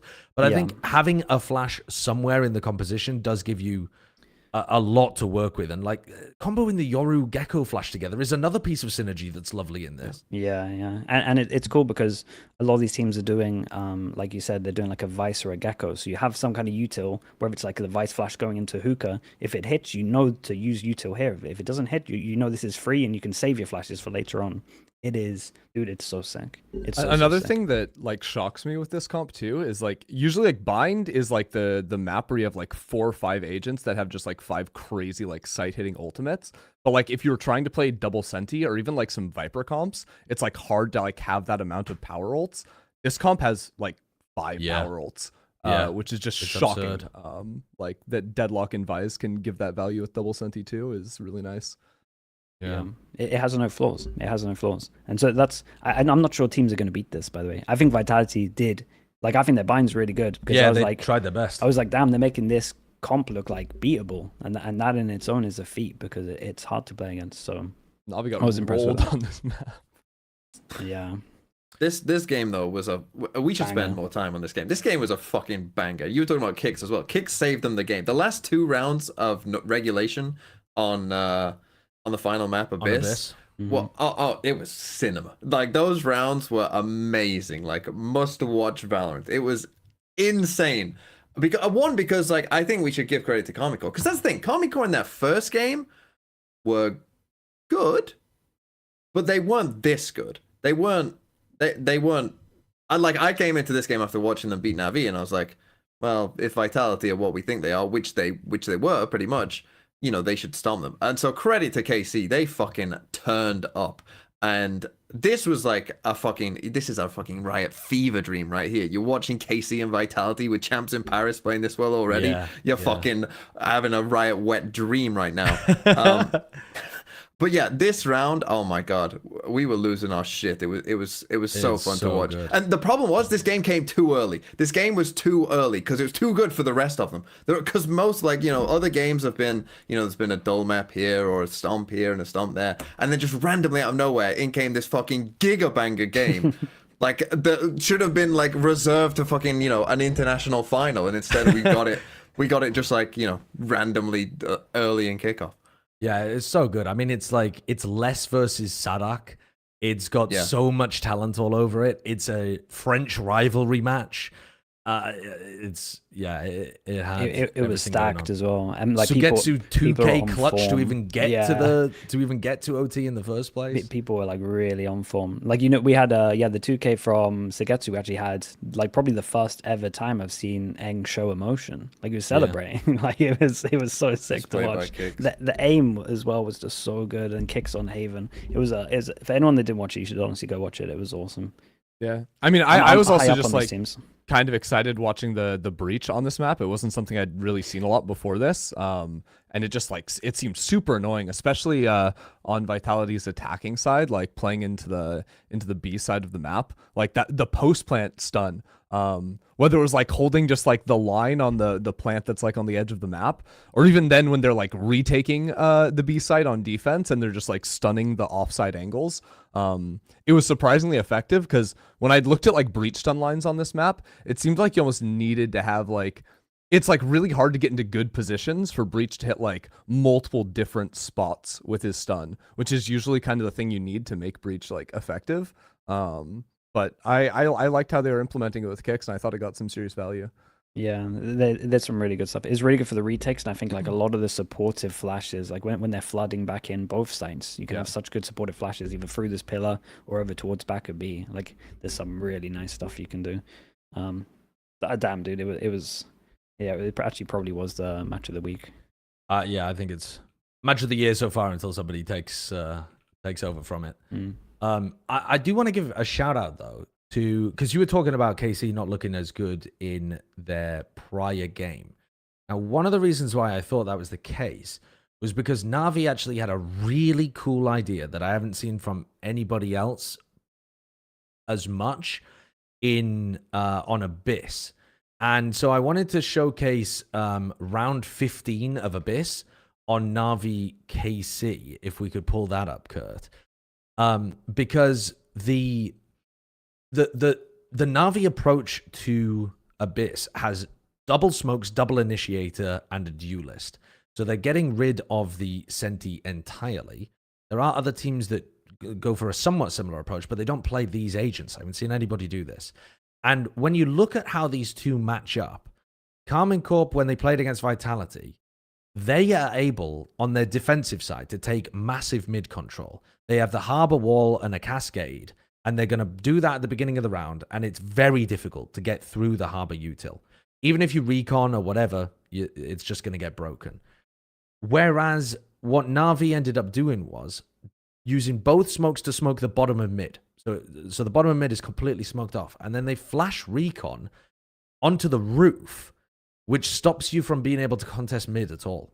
There's no way of breaking the recon dart, because if you look at it, you're blind. And you have no, sorry, it has to be right from the start of the round if you wouldn't mind, Kurt, just like 140. Because you'll see flash, recon, goes out, double smoked off, and you have to repop into mid. And at that point, Navi are already set up on the angles. They're already playing around cover where they can anti-flash.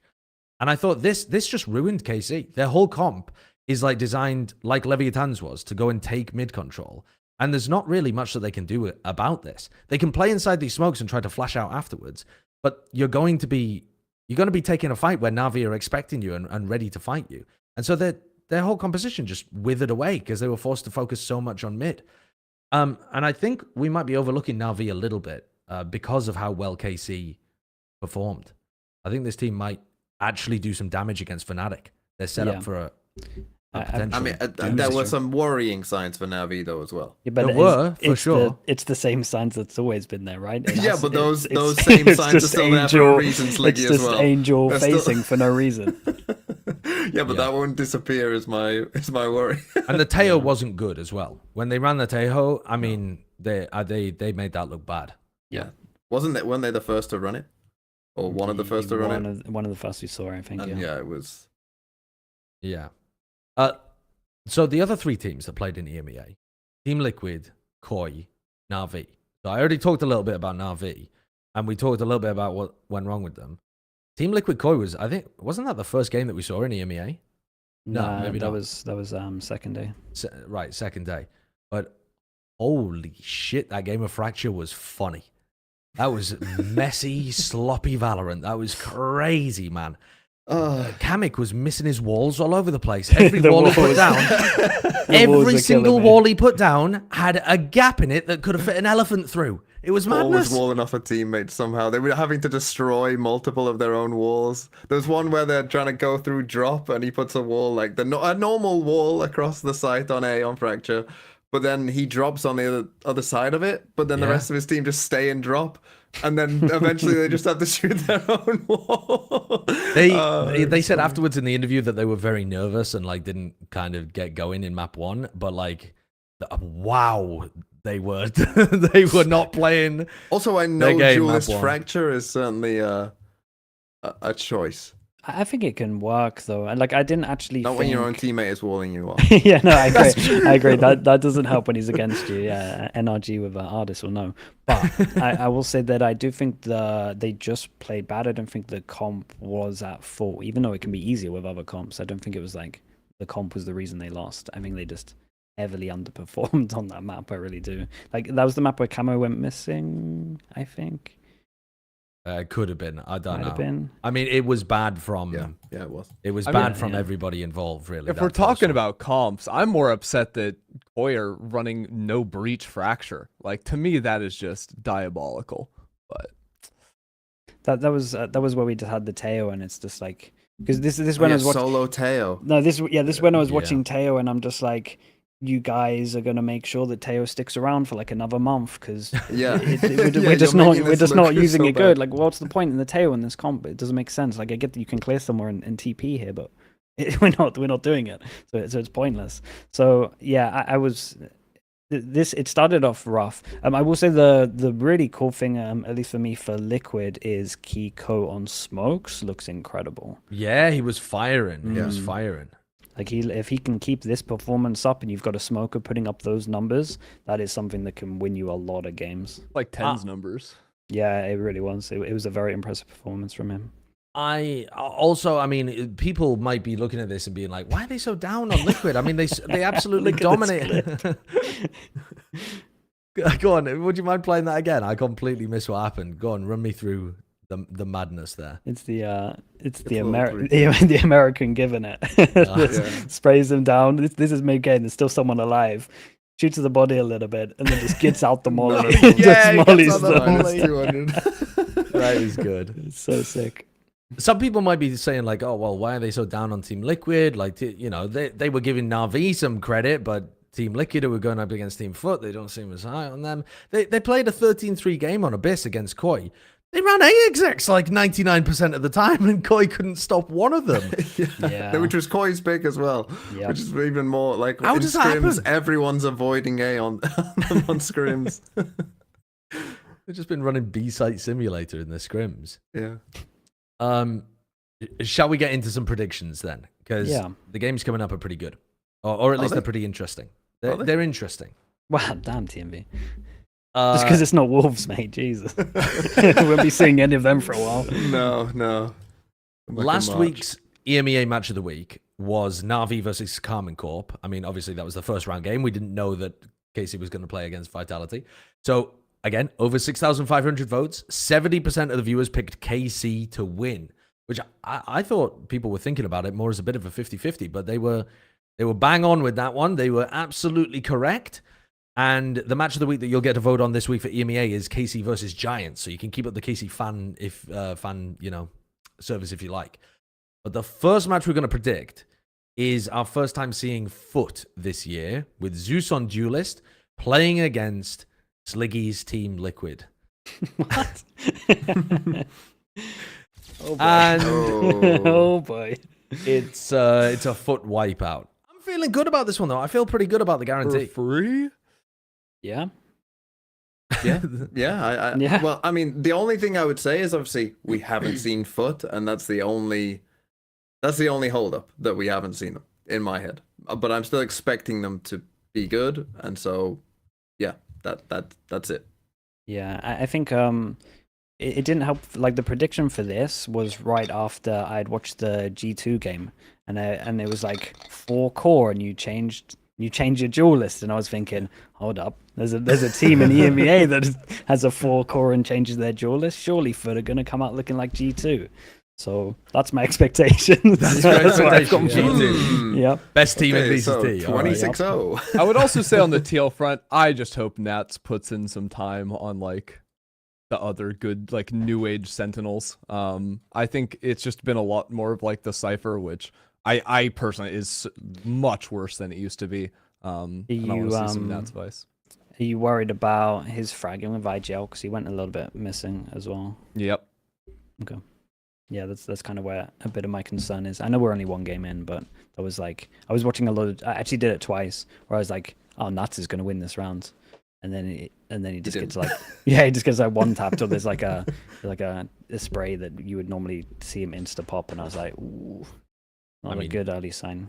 If there was going to be a team to feast on, it would be Koi, and if there was going to be a team to potentially get kind of rocked, but like the Turkish aim on Foot is damn good. So I guess good luck to the bloke. I think if Camo and Nats can turn up heavier, then this should be pretty close. But okay, that's like the win condition for me because they were quiet, in my opinion.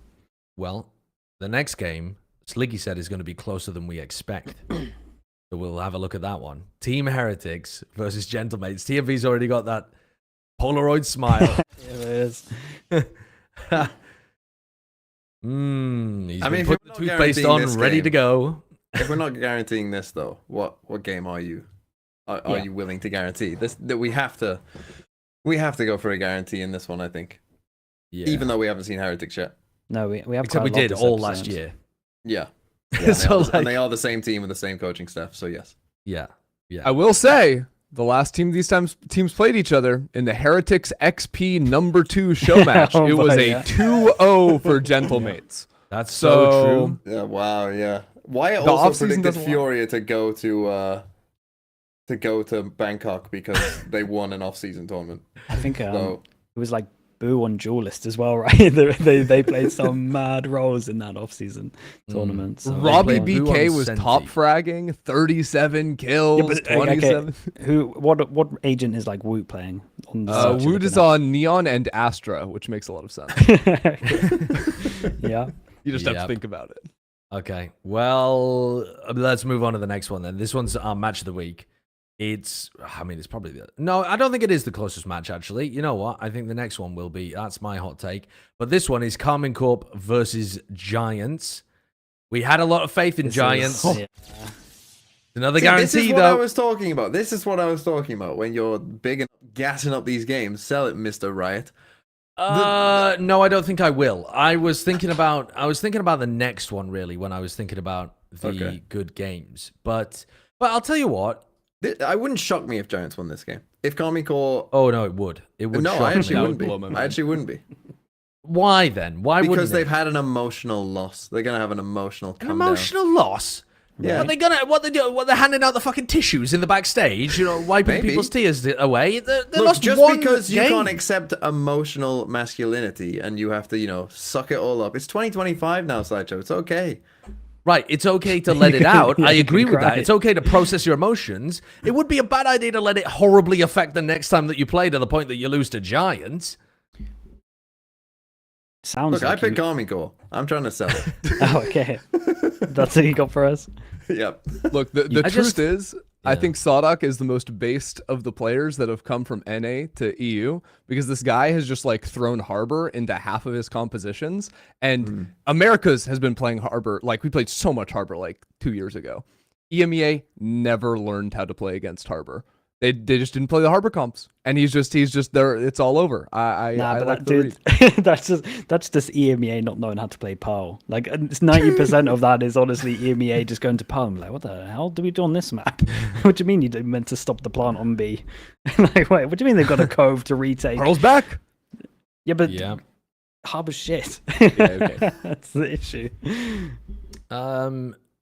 The one thing that I'd like to see more from Karmine Corp in this game is more of the let's quickly take some map control, then slow the game down and allow Sadak to do some of the mid-rounding.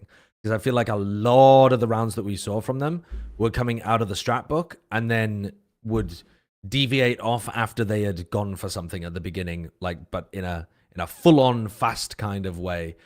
And I'd like to see some more tempo changes from them. Because I think that could cook Giants as well. I was going to ask, if we hadn't seen, say we'd seen the K-Corp games, but Giants hadn't played yet, somehow they just haven't played and they've got a random bye, would anyone switch or not? Like, would anyone be high up because of just like the roster on paper? If Karmine Corp had only played their first game, yes, but considering the second game that they played, I just think, I was surprised at how good that second game was, and even though Vitality were frying, Karmine Corp were able to, and you could argue, should have beat them, considering they had those 2 match points and kind of lost clutches kind of at the end. Oh, they lost the 5v3. Yeah. The 5v3. Oh, the misery. Let's go on to the next. Let's go on to the last game of EMEA to predict. It's FNATIC playing against NAVI. Would have been an ultra. I'm not sure about nobody this. going for the upset punt at Are we all. 4 for 4 today? Yeah, we got a lot. We got a lot. This one I'm not feeling good about. I'm not feeling good about the probably guarantee. switch then. What could go wrong? You might as well switch. Think of the glory. I guarantee your picks are shit anyway. You might as well switch. You might as well just probably have are, something to honestly. tweet about. I don't know about this. I'm unsure about FNATIC, and I feel like we might be. I think that Navi could beat them on Abyss, and then from there, I don't actually know where else. Because it's so difficult to know when you've barely seen any of the map pool. I mean, we've only seen 3 maps for these teams. But I'm not feeling good about the other 2 maps that Navi played. So it would just be down to whether or not things go towards buying the Lotus again. They do ban Fracture, so there's that. There's that. Sure. I'm not picking up what they're putting down. Okay. No, unfortunately, I'm going to stick to the Fnatic prediction. But I do think that this one's the most upsettable, and would be ridiculous if Fnatic ended up going out in 2. Yeah. That's a crazy. Don't you think that's kind of crazy that this you think is the most for Fnatic? Don't you think that's crazy? I think it is though, because no, I agree. Yeah. Pressure wise, they didn't look great under pressure, and if anything, the pressure's more on. I do want to shout out Crashies. 26-0 to Fnatic. Yeah, Crashies. I think Crashies looked looked really good over in EMEA. Like, happy with that. The one thing I was disappointed in, to like go back to what we were talking about with like the indecisive mid to late rounding from Boaster, is I thought that Crashies was going to help that a lot. Coming in, bringing new ideas, new voice from the initiator role. And that didn't really happen. But that's something I hope he'll be able to throughout the season. Because I do believe in this team. We'll see where Kayak like ends up. But I think this team should be better than going out in the first few rounds. Yeah. I mean, so what do you think they're going to be able to achieve? Do you think they're going to be able to make it to Bangkok? Fnatic, no. But I think this team is like top 6. Right. Isn't that? But see how quickly we've changed our expectations. Like I remember doing the, when we were doing like the preseason power rankings. Hey, I wasn't here for that. Yeah, I know, but like everyone would say, and Ender, I don't want to put words in your mouth, but I assume back then you probably would have said as well, you can't really put Fnatic like lower than 4. But now we're saying, ooh, the top 6 they should be. And then if they lose this game, what are we going to say then? Top 10? Okay, I don't know about top 4 though, because again, I think people were underrating Foot. I would have Foot as a better team than Fnatic, and that was something that I was arguing about during the predictions. But I think, I just I think they're riding a lot of their legendary reputation in terms of what people expect from them, and people should have reassessed expectations once they realized that Durka and Leo were not with them this year. And that doesn't mean that they're going to be terrible, but I mean, it does still seem mad that they would be a middle of the pack team with Alpha and Chronicle, doesn't it? Yeah, that's the issue. Because I would say like teams that I was like big up on would be like Foot, Heretics, Vitality, obviously, and then like I was like reasonably excited about like Navi, Karmine Corp, and then like a Fnatic, depending on how Kayak does. But I wouldn't have said like guaranteed like top 4 for this team for sure. Not. Yeah. I mean, now that I think about it, though, I was cautious about Karmine Corp as well. So maybe I would have put Fnatic into 4th place with top 3 being, Heretics, Vitality, and Foot. So yeah, a slide from 4th to 6th though is not disastrous, but it's not. There's just a big difference between those in terms of your overall outcomes. All right then, I think that does it for EMEA for us then. Overall, thank you very much, Ender, for coming along and assisting us with EMEA. Match of the week. Just pressing buttons over here. And we will get Brennan to talk through some America's stuff and see what kind of bonkers takes he's got to. It's been a while. Go through. It's a real Durka out for Kayak situation with me and Bren. See you, Ender. Was that Bren just turning him off? Yeah, I didn't press anything. You just dipped. No, I just dropped the mic. There goes Durka. You want 3 minutes or 5 minutes? Less 3, I reckon. Yeah, let's do 3 minutes. Yeah, I'm just gonna go. I'll message Bren. I don't know if he's here. He got his preds in though, so I have to put him in. Okay, nice. I haven't asked the show yet either, but I do want to. I'll wait for Bren to arrive, but I want to get people's opinions on what the region's relative strength is. But maybe we should do that next week when we've actually seen all the teams.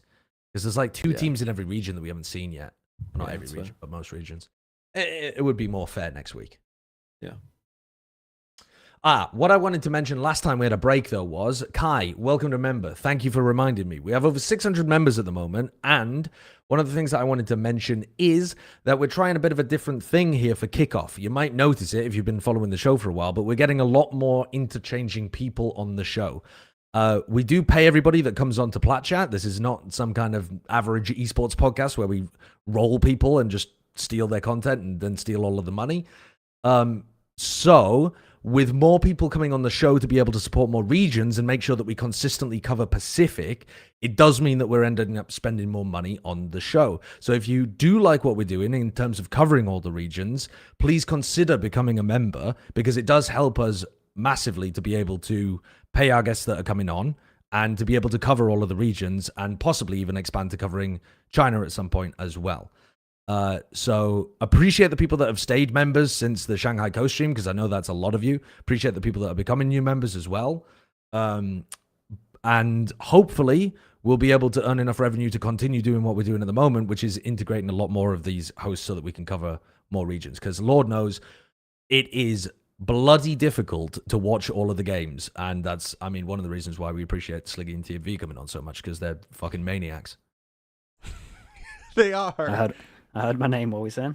Just that you're an actual maniac for watching all of the games, and most people are not able to do that. Dude, you were watching a lot this week. Well, yeah, but that's because I'm not working. As soon as I start Americas, I have to actually give up on Pacific and China, because the time zone just doesn't work at all. When you're in LA, it's impossible. Yeah, if you did it this week, then it's fine.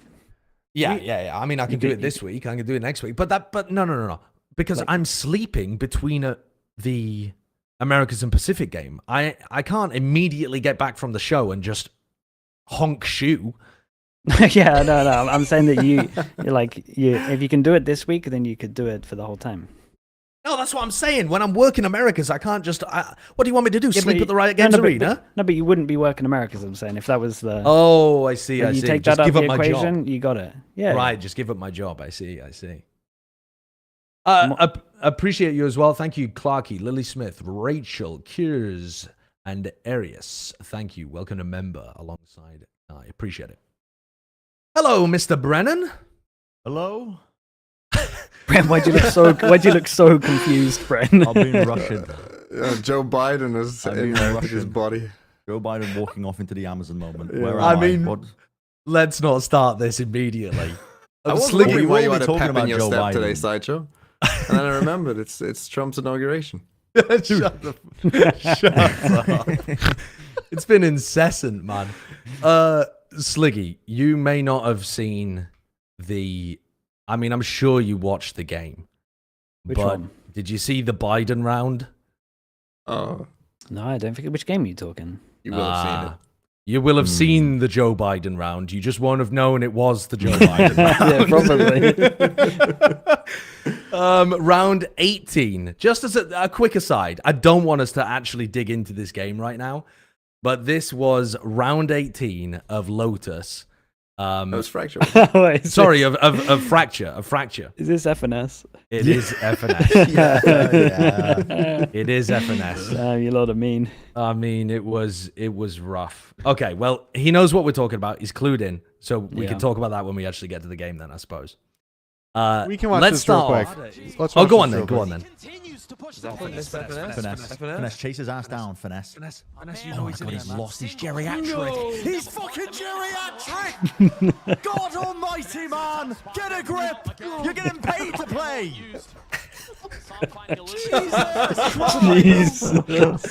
That is an unholy whiff. I mean, he was getting bullied in that game. Get a grip.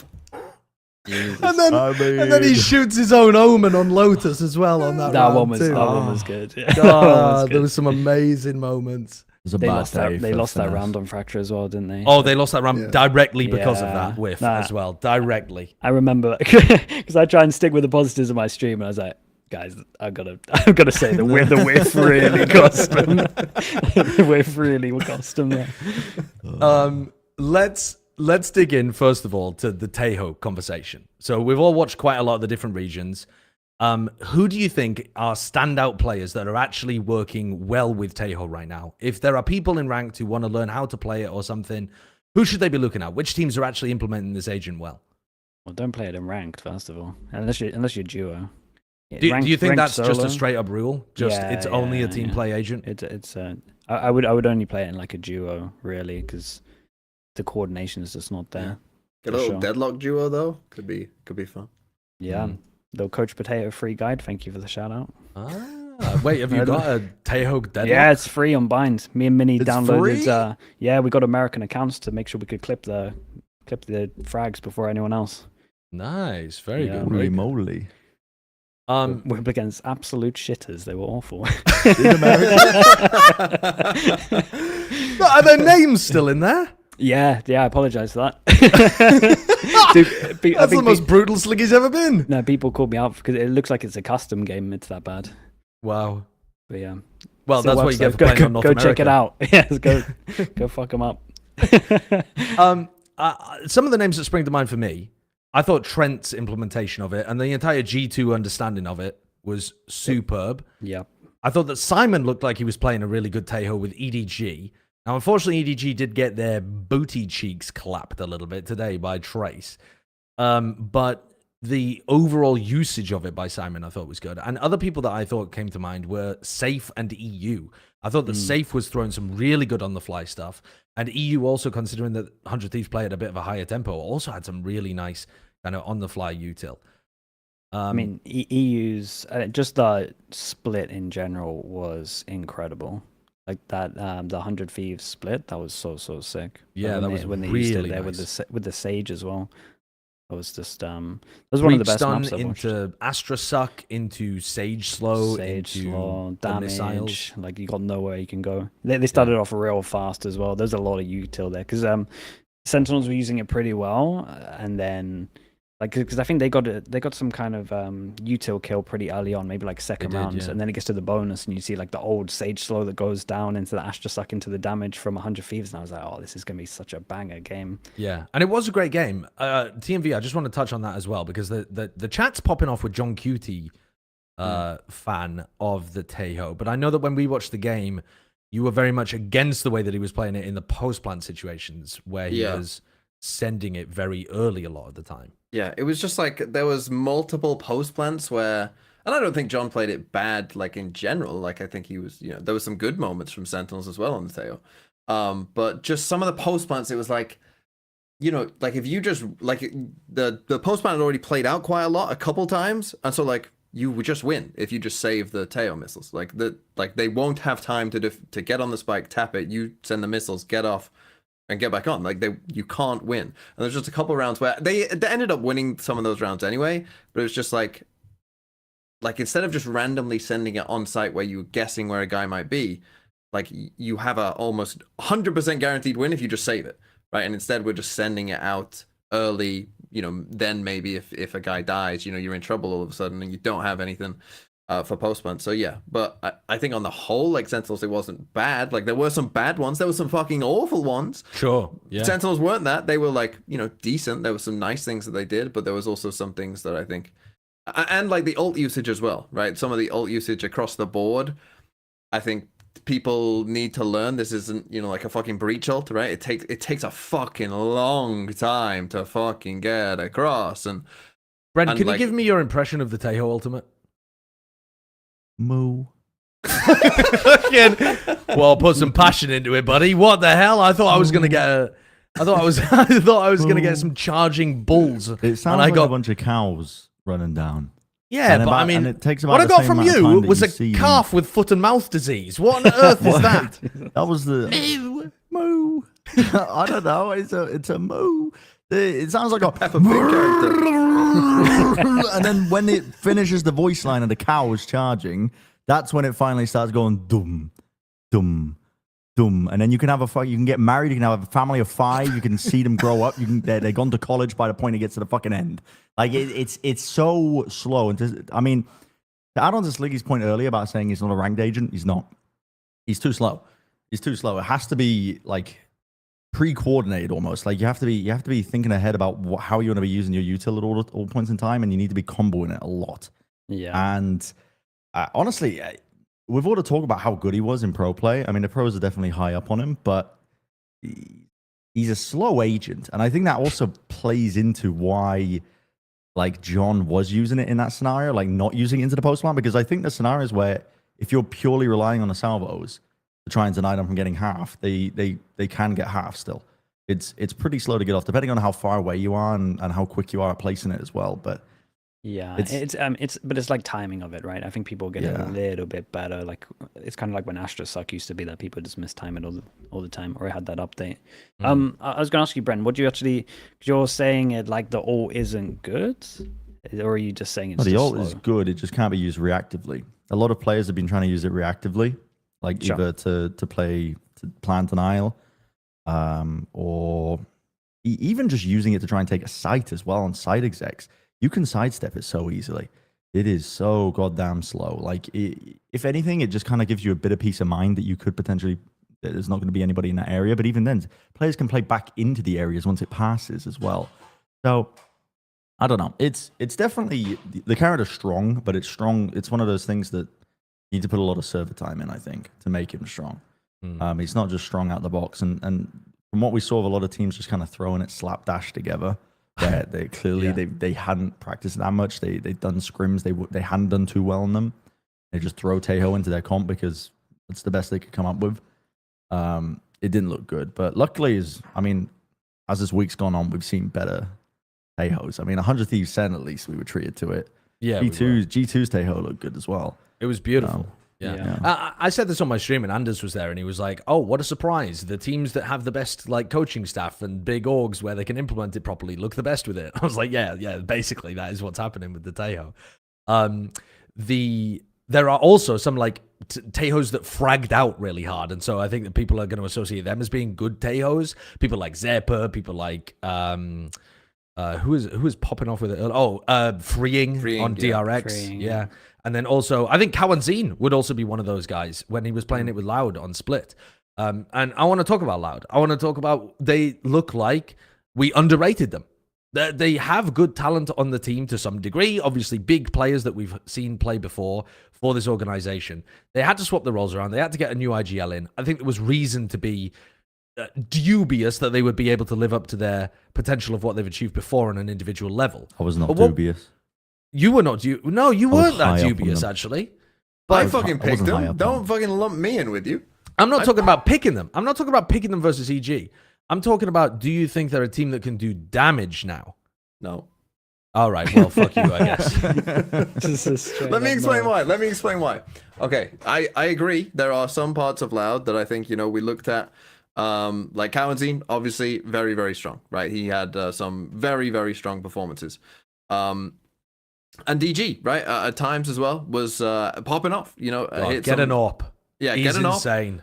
Very, very, some very nice rounds. The thing I would say is, though, in this EG game, like this split, for instance, Loud are winning both pistols. I think EG threw a couple rounds that they probably very easily could have won. And Loud ended up winning a kind of close game against DG. Okay, sure, whatever. Then we're hyping up Loud because they've won 2 games, but the second game is against a 5-year-old child who's wetting themselves and is lost and confused and scared and doesn't know where they are. Right? So yeah, Loud won. Good job, but good job you fucking kicked a child whilst they just wet themselves. Yeah, it was horrible. It was. Yeah. Why was it so bad? Because they don't have a default on Haven. That's why it's so bad. What the fuck are they doing on attack? How do we just forget how to play the game? I get Averso, it's got visa issues, but the internet exists. Surely we practice online. We must have an a default. We've got to have. I don't mind if he's playing on 300 ping. Just get him on a server and just practice your a default. We didn't take A once, and then we're going over towards B. We get cancelled on B. Then we're just sitting there. What do we do now? We've gone into B. We've been aftershocked. We've teleported out. We didn't get the spike down. What do we do? They're just sitting there, just waiting to get spammed through smoke. What the fuck is going on? Absolutely awful. It's one of the worst Havens I've ever seen. It was remarkable. Yeah, I was baffled because I felt like I feel like we should have Dryad on to explain herself. No, we should have Dryad on because she was telling us that the excitement levels for this crew team were palpable within the Spanish-speaking community, within the LATAM community. That they thought with Mazzino back and with the potential upgrade to the roster that would entail, that this would be one of the best crew rosters that they've seen. But Yeah, I wasn't seeing it. it was disastrous. Maybe they've really just been bad. memory wiped and can only remember the 0 and 9. Maybe they just can't remember the run. And so yeah, This this is one of the is best really rosters we've soft. ever had, guys. Not knowing how to play Haven Attack after the games. I mean, that map has been out for 10 years now. Like, That's what I it's- couldn't believe. Yeah, and they're playing against a normal comp though. Like it's not Yeah. difficult to Yeah. understand like the basic flow of things like breaking Sentinel util and going into his. They just look lost at times, but I don't know. I don't want to get too negative about crew because I don't, Yeah, I was going to say Digizine destroyed them that's what I'm with the saying. operator. Digizine is the They had fucking no- truth. Man. He is good. He's the yeah, truth. good. He should have been in a league in the prior years that he wasn't. And listen, I'm so glad that he's back now. Josh, you were saying that you didn't really. I mean, you didn't think he could rifle as well, or you hadn't seen evidence of it because you think he's an op merchant. I think he's an op merchant, yes. Does that mean that he can't rifle? No. But I think the difference between when you get an op in his hand and when you don't is enormous, actually. Yeah. And that means that when you have a player like that, it means that your economy is like way more important than it even usually is. So if you end up losing pistols, if you end up losing bonuses or something, you can just get crushed, I think. But what he was doing with the op when he got it into his hands was truly special. I think it was, from what I remember, better than when we had last seen him in the league. What I was watching in this match was him hitting some unholy shit that, like, if Kong Kong was doing it, people would be screaming and filling 30,000 people arenas. Yeah, no, it's a complete card. Don't make me watch this again. Can you pick another map? can't watch the crew on this map. It's so full. But I will say that loud. If we're just looking at like individual aim wise, everyone they played, they out aimed the whole time. And then it was like DG's in will like do all the hard work, and then someone else will start stepping up. Like the split against EG, it was quite individual though. No, I feel like it's consistently individual. But I will say that it's been like 4 different individuals now, and that's a good sign. Yeah. So it's like, well, if you're all doing it, the potential is crazy high of this team. And aim-wise, they look very scary. Very scary. What I see from them, though, is that whereas the previous Loud team had a great team structure and system, they always had, even when they were playing weird, wacky comps, they had an idea of what they wanted to do and they tried to achieve the goal together, even if it was a ridiculous goal. But this team feels like a bunch of talent that has been thrown together a bit more. And I think it will live and die by the form from the look of things rather than being a bit better than the sum of its parts. I'm hoping it'll get less puggy when STK is freed from visa jail. Because he's not there in LA right now, right? That is true. I think that is right. Yeah. Yeah, I mean, I think that adds difficulties if you're the head coach. Like, you're not able to take your team in between maps and talk about like actually affirming shit in their heads. You kind of have to trust that it's going to be on the shoulders of whoever's there filling in the shoes for you at the time. So I don't know. It might get better, but I think the hopium for Loud here is that like really high. The floor should be pretty high because, as you're saying, like the individual talent is there, and as you say, it's not like one player; it's multiple players. So different players, even if one player's having a bad map or whatever, could step up for them and be good. So the floor is high. It's like, I mean, I was a little harsh saying no, they aren't the underrated dark horse, because if you look at the rest of America, it's like of the teams, yeah, they are, right, in terms of like outperforming expectations. They're kind of similar to BBL. The difference to me with BBL is that you had not just individual performances. There was more of a kind of like, oh, look, the calling is also good. Oh, look, they've got a good game plan here. This is a nice, there's more elements to it than maybe with Loud. So I'm not sure that they can like, go to Masters Bangkok because of this or anything. But I do think, the floor is at least high enough to where they can probably be looking at like, okay, we should be, trying to make playoffs for both splits. Then maybe let's see if we can, improve enough to get to an international or something like that. That's probably like looking at these two performances where they should be trying to aim. Yeah, I think that's fine. They're way better than I thought they'd be. And I think they have, we talk about DGs in having to use an op, but I think they're super aware that is a win condition because they are getting it out a lot. Yeah. It's not to the point yet where they're maybe having one person that only buys up to 400 on pistol, which I think is something that they could really heavy lean into because obviously they're winning a lot of pistols at the moment. But they're definitely buying an op every single time they can, or like someone's saving for it, kind of like on the 3rd or 4th round. So that's a very good sign they understand their win conditions. Yeah, I think that's reasonable. I mean, listen, I hate to move us on to the next topic of conversation because it sounds like Sliggy's already in a rough mental state based on the Crew Loud game. And unfortunately, we've got more slop to feed you, Sliggy. We've got more slop. Which one is it this time? There's a few of them. There's a few bits of slop out there. It's 2G. We've got to talk about 2G. I didn't see this one. Luckily, I didn't see the slop, so I can sit this one out a little bit. Well, thankfully, I also didn't see the slop, and I think perhaps maybe none of us saw the slop. Wait, because we were with you watching Karmine Corp. Because we were watching Karmine Corp versus Vitality. Yeah. Is that what you were doing as well, Slick? You watching KC Vitality? Did none of us watch it? Thank God it never happened then. Yeah, that's true. It never happened. Dude, it's EMEA's fault. Why are we starting 2 hours later? The games are going on to 1 a.m. Yeah, I want to watch all the games. I'm missing a game, dude. It's really annoying. I missed the whole Americans game. It was funny on one game. hand, though, that the EMEA went so late that we missed an entire Yeah, we missed an entire game. The America's game ended before the EMEA game ended. It's not like you missed a portion of it. The entire thing was done. A whole best of 3. Yep, a whole best of 3. That's mad, isn't it? Yeah, it is. Okay. It still started like an hour later than the EMEA game or something like that. Yeah, so normally scheduled a lot later. Normally, I would go back and watch the VOD because I mean I'm working on the Americas broadcast as well. But I felt no reason to go back and watch this VOD because FURIA played the next game with a totally different roster. It wasn't the Turtle Troop YFP kind of mix that beat 2G, and then 2G, if they're getting beaten by that team, it's not that the tier 2 players in America are bad. They're not. They're great. But I don't have much faith that I'm going to end up casting them in a week's time later on in the bracket. Who are they playing against later on? They're playing against Crew. They're playing against Crew. Holy shit. No, highlight that little clip, Kurt, because you know it's going to happen. I'm not going to be casting them. And 2G are going to Bangkok. I mean, they're playing against Crew in the lower bracket.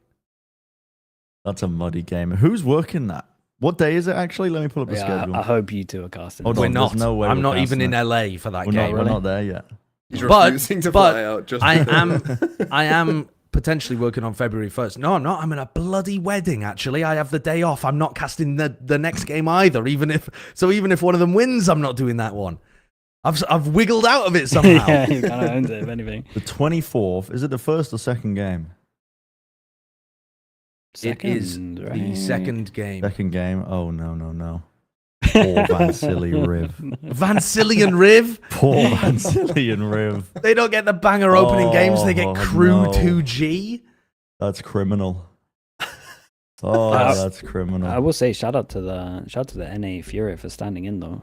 They absolutely banged them. Yeah, they did. Yeah, all we have to go off is stats because obviously we're watching the other map, but they absolutely banged them. I saw some clips of really nice Tejo stuff from Stella and like company though as well. Like the way that they were playing it, it didn't seem like it was just. I don't know. They were coupled together. So yeah. How bad did Furia have to play? How bad do they have to play before you sign Turtle Troop plus Jake and Penny? Because oh my god, that performance against Leviatan. don't. I can't, completely throwing away the idea of running a Brazilian roster. The beginning of the end of everything that I've spoken about for the last 2 years about there being a complete debuff applied to the Latam and Brazilian teams and how their regions are looking worse every year on year as they come into the Americas League because they have to get visas and they're always late and they can't practice properly. And you want them to just completely replace that. The Brazilian fans, do you think they would take kindly to it? I think they'd bloody hate it. But at the same time, what I'm asking is, how bad do Furia have to be? Because they won an off-season tournament, and Wyatt was talking about them going all the way to Bangkok. But what I saw in that Leviatan Furia existence in VCT, apart from the first 2 weeks in the first partnership opener, like they're content with being bad as long as they have Brazilian players on the team. Like they don't give a fuck. Okay, I don't. So I'm giving them the benefit of the doubt. I feel like because of the visa stuff and everything that's going on, and they flew out day before, Like I think it's just a really rough game for them. So I'm gonna give them the benefit of the doubt and just ignore this. But I'll also say how you don't have a 4-person push on A Haven on defense, like DRX. They have 3 different versions. We got to steal this, man. You're playing like it's 2022. Like you cannot play Haven like this and not have the 4-person punish over towards A on defense, where you use the Omen Flash and the Breach Stun. And they literally lost this game because they don't have it. And your B protocols in Afterplants with your Omen is completely off and has been for years. But other than that, I actually do have a bit of hope for this team later on. But I think this kickoff's done for them. I think they just need time. And it is rough. I mean, it's because it wasn't up to them. They got allegedly, according to like what they've put out, they got a visa officer who just said, "How are you guys good enough to play in the league for this many years?" And then didn't think that esports was like big enough to get a visa. I mean, like the people that I've been to at the US office basically just look at it and go like, "Yep." And then FURIA are getting owned and having to send so much more evidence. Because... I haven't watched you cast clearly then. So Bren, you were saying earlier like about because crew are, I guess, using the same excuse, and like I'm kind of putting crew and FURIA there, and like they're having visa issues. Surely we're just practicing online. How they. But the ping is like 100 plus if you're going to practice against the North American teams. But FURIA were all together. Away. Yeah, FURIA were together. They weren't playing with 150 ping adverse. Bro, sorry, you're in South America at that point. There's a ceiling in terms of the good prac you can get. If there's a limit to the amount of good teams that are available to you. North America is where you've got the collection of teams that we now know are the best ones of this year so far of what we've seen, like with Sentinels, 100 Thieves, and with G2. Like they can't practice against those teams to even get a chance to even improve up to a level where they can get above mid-table at this point. Like I know it's possible to become a top team with your practice pool being limited in that way. Teams have done it before in the past, but it's way harder. And especially when you throw in the fact that you've got to plan traveling, you've got to plan your presumably the org is doing this for them, but like where they're going to live as well and where they're going to be moving to and everything else that comes into like moving to a foreign country. They're just permanently going to be at a debuff as long as America's is hosted in Los Angeles. That's why we need to move it to Panama. When the inauguration happens today, and our executive order is signed. Are you invading Panama? Are you endorsing I'm not invading shit. Listen, I'm not invading shit, but listen, the US government currently is on a bit of a bender in terms of just wanting to annex everything. Greenland isn't safe. Panama isn't safe. We could go on. There's a big list that he's been making it. He's been counting it twice. And if the dementia doesn't settle in, it might get enacted. But we'll find out. Listen, But it sounds like you're saying that's a bad thing, and yet you'd be in favor of annexing Panama. No, listen, I would not be in favor of annexing. To be clear, I would not be in favor of annexing Panama or Greenland. I think that we should respect country sovereignty. But I think if they hosted Americas in Panama, how is that getting onto Plat Chat? We should. It might be better. Country sovereignty. It might be better. Just a big central point. You know what I mean? We call him the canal colonizer, folks. We call him the canal colonizer. He wants to take over Panama. Brennan Hook, great guy. Listen to Plat Chat. He's got all the good ideas. Also, yeah, can we wrap this up? I got to be in Washington soon. Let's move on then to, the segue just flows beautifully because we mentioned it earlier. It's NRG's game against Cloud9. Really is here. I forgot how much slop there was. America's was bad this week, actually. It was bad. It had some good moments. G2 cleansed the palette. No, it was a roller coaster. It really was. So there was no middle ground. But I don't have a mid team, actually. You're either good or you're not good. Do you not think C9 were kind of mid? Like they were pretty good, but not great. They got some nice set strats, but I think a little bit individuals taking them over for sure. Yeah, Zeppa had a life game. Bear in mind that this is the guy that all of the community have been asking to have cut from Cloud9 for the last at least month and a half, 2 months, something like that. Even though he's a 1.0 rating, absolute average, middle of the pack player. Who's inconsistent. Sometimes he gives you great games, sometimes he just gives you kind of poop games. But he comes out, first game of VCT 2025, he's like, fuck the haters, I'll drop 300 ACS. I will actually batter NRG to pieces. He won every aim duel, he was utterly superb. Lost a couple clutches, but was getting like 4K after 4K after 4K. And I think NRG would have lost anyway, even if Zeppa wasn't having a life game, maybe, because they did look lackluster.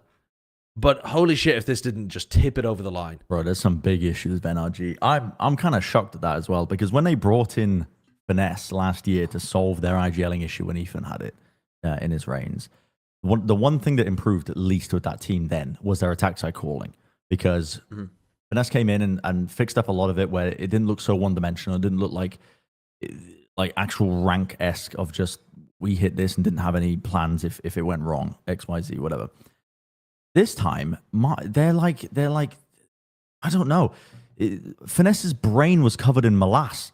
It was like the whole team wasn't particularly fluid. They were slow to make decisions. I don't know if that's because preemptively they went into the match expecting Cloud9 to be inting into them. Because honestly, it's a good game plan if you've watched Cloud9 in prior years as well, because you know that sometimes they just are let loose. You know, they're going to feed into you and look for opportunities, and they were contacting around the map a lot. But the difference is that Cloud9 were doing it. They were doing it very fluidly. It was quick, it was fast, and they were making sure that they did many actions in one round. Whereas NRG were just doing one action for half the round and waiting and waiting and waiting. And by the time they could get around to doing anything, it was done. They'd ran out of options at that point. When I'm watching them on attack sides, that's the number one thing they need to fix. I don't know if it's an easy fix, but also with the quality of NRG, maybe it's an off day. I'm not sure. Have they spoken about why they played like shit anywhere on stream? But have they answered the allegations? Yeah, have they spoken about the allegations? I think it's very. I think they, out of all the teams I've watched so far, they've probably been the most owned by the Tejo change, because we've just entered a meta where if you play Tejo and you have fast set strats, you don't really have to IGL. Like I think Mitch is a great IGL, but you're telling me he had to call anything on attack of Fracture? It helps when FNS is always in tower and they're just fucking needing him. Dying. Kurt, are you able to watch? I mean, after we've watched this one, maybe, but like round 1 and round 3, Finesse was a major weakness, and it felt like they hadn't adapted to the fact that you just can't hold certain positions against these kind of area denial compositions that are being played. And he also just got walked on at Arcade a couple of times. Like the Killjoy on Fracture, if you're going to run it, is going to be one of the most bullyable agents now on defense. If you try to run it in tower, you're signing yourself up for a fucking bad time. And you better be great at the game, because you are going to have to dodge so much util around tower and then run back into tower and out-duel people who are trying to get in there. And you're going to have to be so aware of being pushed from arcade, or you're going to have to be playing off-site. You're going to have to be keeping track of the Tejo timings. You're going to have to be stopping people from pushing into smokes. You're going to have to be then hitting them when they go through the smoke and the smoke drops and it lands right in front of you. But this is what I mean, where like you've just been practicing for about a month or so, and they've been used to playing like 1-4 and we can play off site and like retake this site, and they suddenly get a new agent where you have to actually fight on the site itself instead of letting them get over towards the site, because in Afterplant they have too much util. And then now they're just in a completely new area, and they're like, well, we haven't really practiced this. We've got a new agent that completely makes the way that we've been practicing this map for the past month just nullified, because we now need to fight on sites, both sites. Yeah. When we've been practicing like retakes and stuff, and you could tell that they just looked so uncomfortable having to hold down a site and not let them get over, not let them get on sites. This game also showcased to me why Finesse wants to buddy up so heavily with Som, because my god, the backpack was out and alive. He actually ended up outperforming Zeppa in that map 1. When it felt like Zeppa was just tearing her to pieces, it was only him and Mada that really ended up shooting back, but Som was outrageously good. And the only reason really that I think this game was at all winnable for NRG. Yeah, 6 first kills to 2 deaths as well on Bren. So good. Yeah. He was a big reason why that first map was close. But I think it's interesting. We'll get into the Preds a bit later. But like this could be the narrative around NRG could very quickly turn pretty south, because they got a tough game straight away in the lowers, and NRG going out straight away 0-2. if that does happen, people are gonna be like, oh shit, it's happened again. NRG have been hyped up and they're dog shit. Even though that we'll see how that game goes, but that might not be totally. As you say, Slicky, it can never be last year's NRG. It can never They be play that bad. like they did against Cloud9. They're losing that game. They are if they play like that, but like, yeah, if they play like that. They've got to be better than what they showed in that Cloud9 game. They just simply have to be. Yeah. It was so poor. It's got to be somewhere near their floor. It's not anywhere near what we saw from them in the off season. They've got a little bit more time to figure out what went wrong for them. Maybe they won't end up beating 100 Thieves. Maybe they'll end up going out 0-2. But I cannot believe that they're going to come out with such a poor performance again. I think FNS historically has been a really good IGL when there's demos. So when it comes to a first game like this and you have to adapt on the fly, I feel like this is where his calling and like how they adapt is lacking.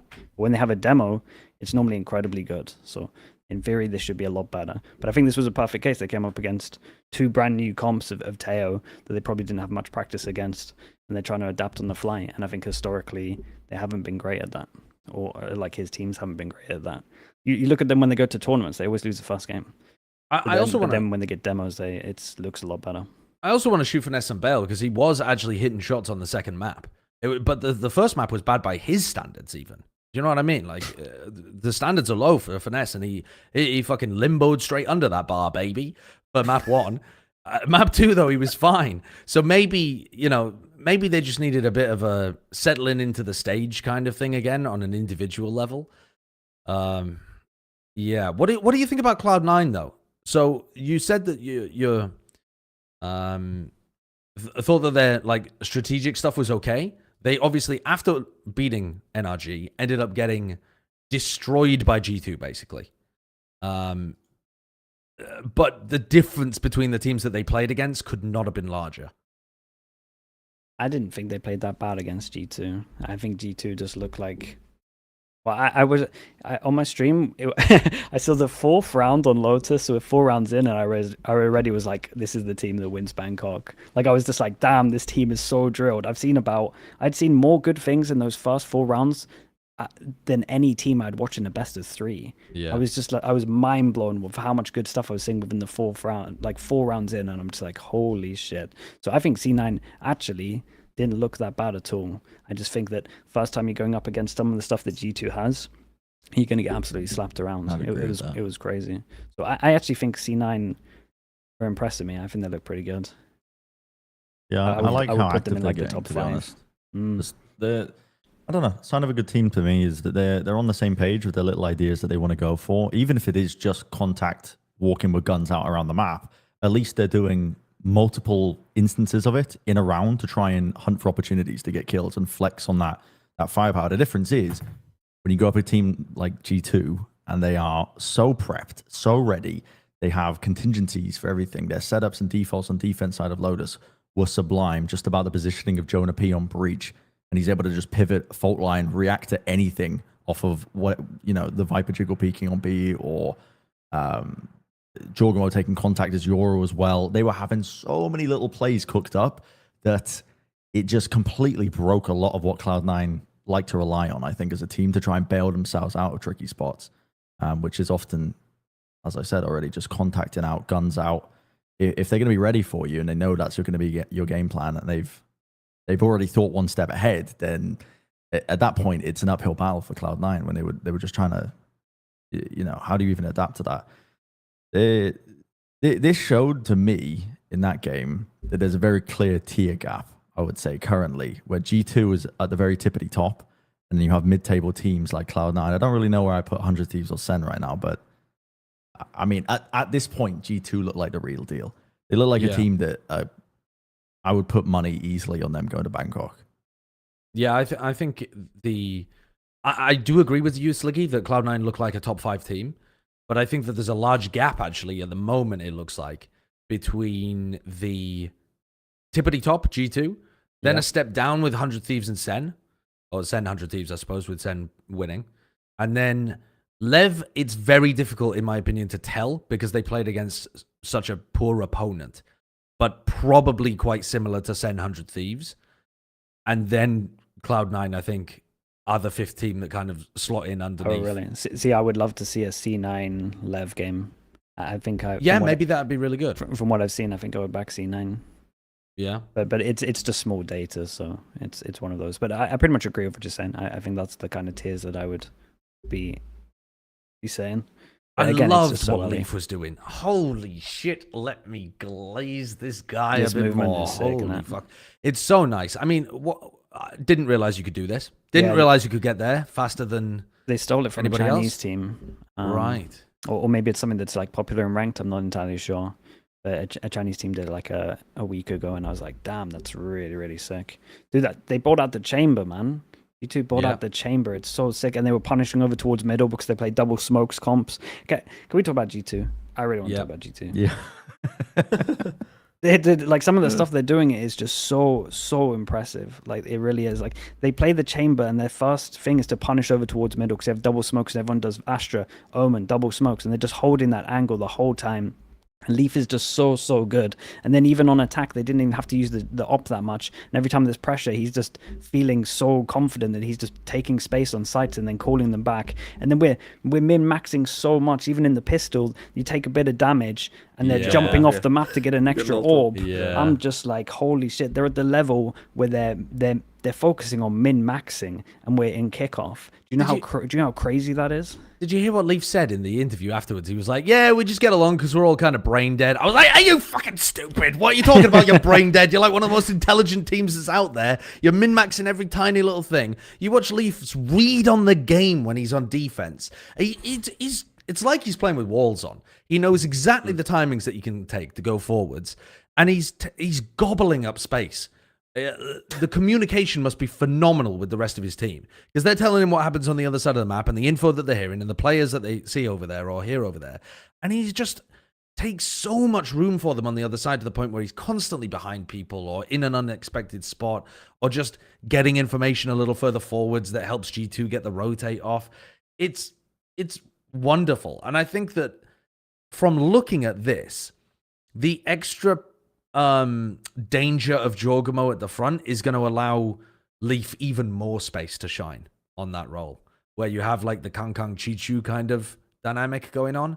I can feel that in this team. The joke as with this G2 team as well is this wasn't even the best that they could be, because there were plenty of times where Jorgamo, I mean, it seems like they're very all in on Yoru gameplay at the moment, and I don't blame them because I think Yoru's just an excellent answer to a lot of things in the meta right now with teams trying to run Vice all the time. But when they were trying to coordinate like breach stuns alongside like the dimensional drift, so they're trying to get Jorgamo in, he's pinging people out, they're trying to stun, he pulls out the ult and he's trying to kill them. The few times that they tried it, they were stunning Jorgamo and they were fucking it up. And it is still looking this good. It's still dominating on most of these maps. There are still tiny little elements that they can tighten up with their gameplay for them to be even more dominant as a team, which is just, it's crazy. The looks that this team has is absurd coming into kickoff right now. Yeah. They definitely look like the best start team of their in the game world. was so good that when they made mistakes later on, you were like, oh shit, they made a mistake. Yeah. That's how where good they it was. stunned their own Yoru on like round 9, and I was like, damn, that's the first like obvious mistake. That's You crazy. 9 you stupid rounds in. idiots! What are you doing? yeah, you mistimed your ult. That's crazy. But they're just so good. Like the Valence flashes on retakes every single time. They're always getting max value. He's never throwing it until it's getting max value. He's always hitting like 3 people. We're making sure when we have Yoru, we're just making sure that we're playing to leave C on Lotus. So we're always just retaking over towards C with the ults. Like every time they have an ult, it just makes so sense. Everything they're doing. It was out of, because there was a lot of shit thrown into America, and it was so nice to watch this. I was like, thank fucking God this exists. This is incredible. They're gonna be so fun to watch. I beg Jorgamo to do a Yoru clone play. If you're listening to this, if this message somehow reaches you, Mr. Dorgamo, please, I've not seen a successful Yoru clone play in VCT. I don't know if you have, Sliggy. You've watched more of the VODs than I have. See, I have not seen it once. Yeah, there was one that Yampy did, but I can't remember if it was off season or if it was VCT or what. But he got a kill, and I think they won the round from it. And he was on Lotus. It was last year at Lotus some Yoru. point.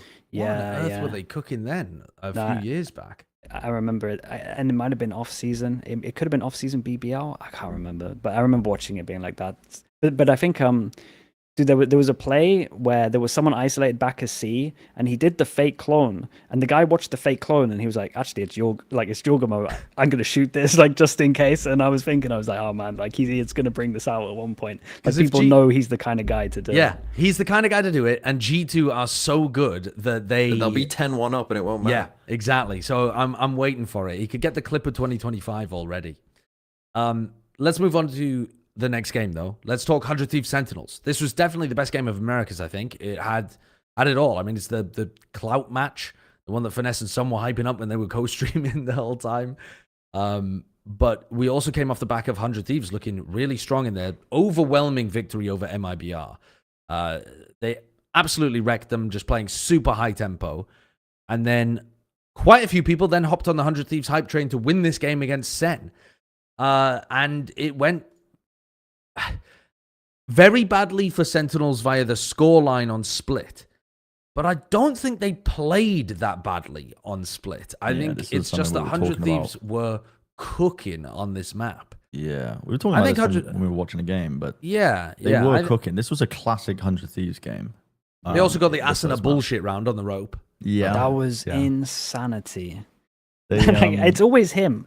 It's always dude, he's got like 3 clips on Icebox where he's midair like shooting people. This one's long range, falling from a rope, and he's just dinking a guy back a sight. It's one of the most outrageous clutches. I was like, as soon as the CS frogs see this, we're fucking done for the next 2 years. Like, we can't talk about anything. And just clip that and you can't say anything. But yeah, it was dude, this 100 Thieves split comp is awesome, and it kind of goes back to what we were saying on EMEA a little bit, where you have like a Sage and it can mess a lot of your personal stuff up in terms of like timings, and this felt like a really good example of that. Cryo, not only the fragging, but like just the amount of times he messed them up with like walls for passive info or just the actual slows was really, really nice. Yeah. The bind, though, I thought the bind was super interesting as well, because 100 Thieves had played. It was interesting hearing Kaplan before, they just lost 13-4. Everyone's going, oh shit, our Sentinels, not that good. Even though if you think they, played well, they lost 13-4. And then Kaplan's like, oh yeah, we got caught out a bit, but we know their bind. They were 100 Thieves are still playing the same comp that they were last year, and I just thought it was super, super interesting, right? Because and we were watching this, and like 100 Thieves are known defense side, for their reclears and all of that, and going for those aggressive reclears, and they just fucking first 5, 6, 7 rounds sat there. They just fucking sat there, and Sen are waiting for it, and you can see Sen are waiting for it. Like, they are huddled, waiting for it, and they're going like, oh, you wanna fucking come at me? Come on. And 100 Thieves are like, no, we're just gonna fucking see. And a couple times, Sen we're running out of time, right? The time's getting low because they're waiting. They're spending so much time trying to bait out a reclear that never comes, that, then 100 Thieves have all their util to deny plant and, win a couple rounds like that. So then Sen go back and say, fuck that. Fuck it. Like, they take a timeout. I think their first round that they win is like, Kaplan, fuck it. Run down A. Just fucking run down A. And they win a thrifty. And then it goes back and forth where 100 Thieves then go, oh, okay, you're doing that. Well, now we're going to fucking reclear you. And then we go back to kind of the initial plan. I thought it was just super interesting game on bind as well. And yeah, this is why, and like, that's the thing. You come out of this game, and I think if you're a fan of either team, you can be like, oh, okay, we've got something, right? Even if you're 100 Thieves and you lost the game, you can still feel pretty good at like, okay, we've got something here, right? Was it round 19 that was that the turning point, I think, in this series? Because up until that point, like 100 Thieves were going to win it. Like, attack side with their comp combined, their ults were starting to get generated around that, and then I believe it was round 19 in bind where Sentinels ended up winning it, and then it was winning it on a thrifty, I think, in the tail end. So they were on defense, and then they got their ults online. They shifted the economy around and finally got a buy under their feet. But before that point, I was like, dude, how many buying games have we seen where they're running this 100 Thieves comp and they just run away with it because they snowball with the ultimates and the advantages they have? It genuinely, we could be looking at a world where this is a 2-0 to 100 Thieves, but it's crazy good resilience that I didn't think this Sentinels roster, this iteration of the Sentinels roster was going to have, because I haven't had an opportunity to say this take, but if I was on Plat Chat in the last month and a half, I would have probably come out with a take that I thought that Sentinels would crumble as a team, because I think that when they got rid of Sassy and Tens, they got rid of a lot of on paper, the roster has been upgraded, but it's the intangibles. It's that veteran presence and experience that they've lost when they lose a players like Tens and Sassy that can keep them in check when shit goes wrong. I was proven wrong with this match, like especially in this instance, because I think if there was ever a time for it to go wrong, it would be round 19 in Bind, because it just looked well on the way for a slam dunk finish for 100 Thieves with the way that we know how the comp operates. Yeah, you have to divert so many snowball potentials to be able to beat 100 Thieves on this map. And we had just come off the back of seeing MIBR beat the piss out of them 9-3 in the first half and then lose because they couldn't stop 100 Thieves like execute heavy style. They are running a lot of the same stuff on Bind, so it is easy for teams to get a read on what they want to do against this squad. And I'm also a bit confused why we ended up going to Pearl, because 100 Thieves banned Lotus, where they also beat the piss and shit out of MIBR, in order to get us there. So I thought that was unusual. It's too early in the season to say whether that was a mistake or not, because we've only seen them play once on both of the maps. And maybe they just thought Cryo was unbelievably good with the operator on Pearl, and that was just going to be a slam dunk win condition for them. Perhaps that's what they were thinking. But it seemed odd for us not to be going in that direction towards Lotus and see Asuna running it down on Neon when that caused MIBR so many troubles. Yeah, I maybe don't know. it's just been. I think they might have thought themselves now. With it. Don't know. You don't think Don't so? know. Like, because, I mean, I think you're playing against a prep-heavy team with a good coaching staff. You know they're going to be looking at your VODs. So the expected outcome is that they would go to Lotus as a decider. Possibly. And you want to try and waste their prep, maybe? That's what I'm... Because these are two teams that I think are... They go big into the preparation.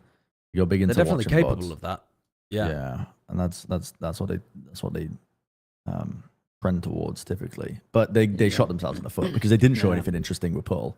It was just I it was think boring. that's the thing, yeah. Because It's the same if stuff. you're doing like a wild trap play card, you got to have something a little bit new. And then if the other team use something new, you're like, oh shit, we got to try and on the fly learn how to adapt and deal with this.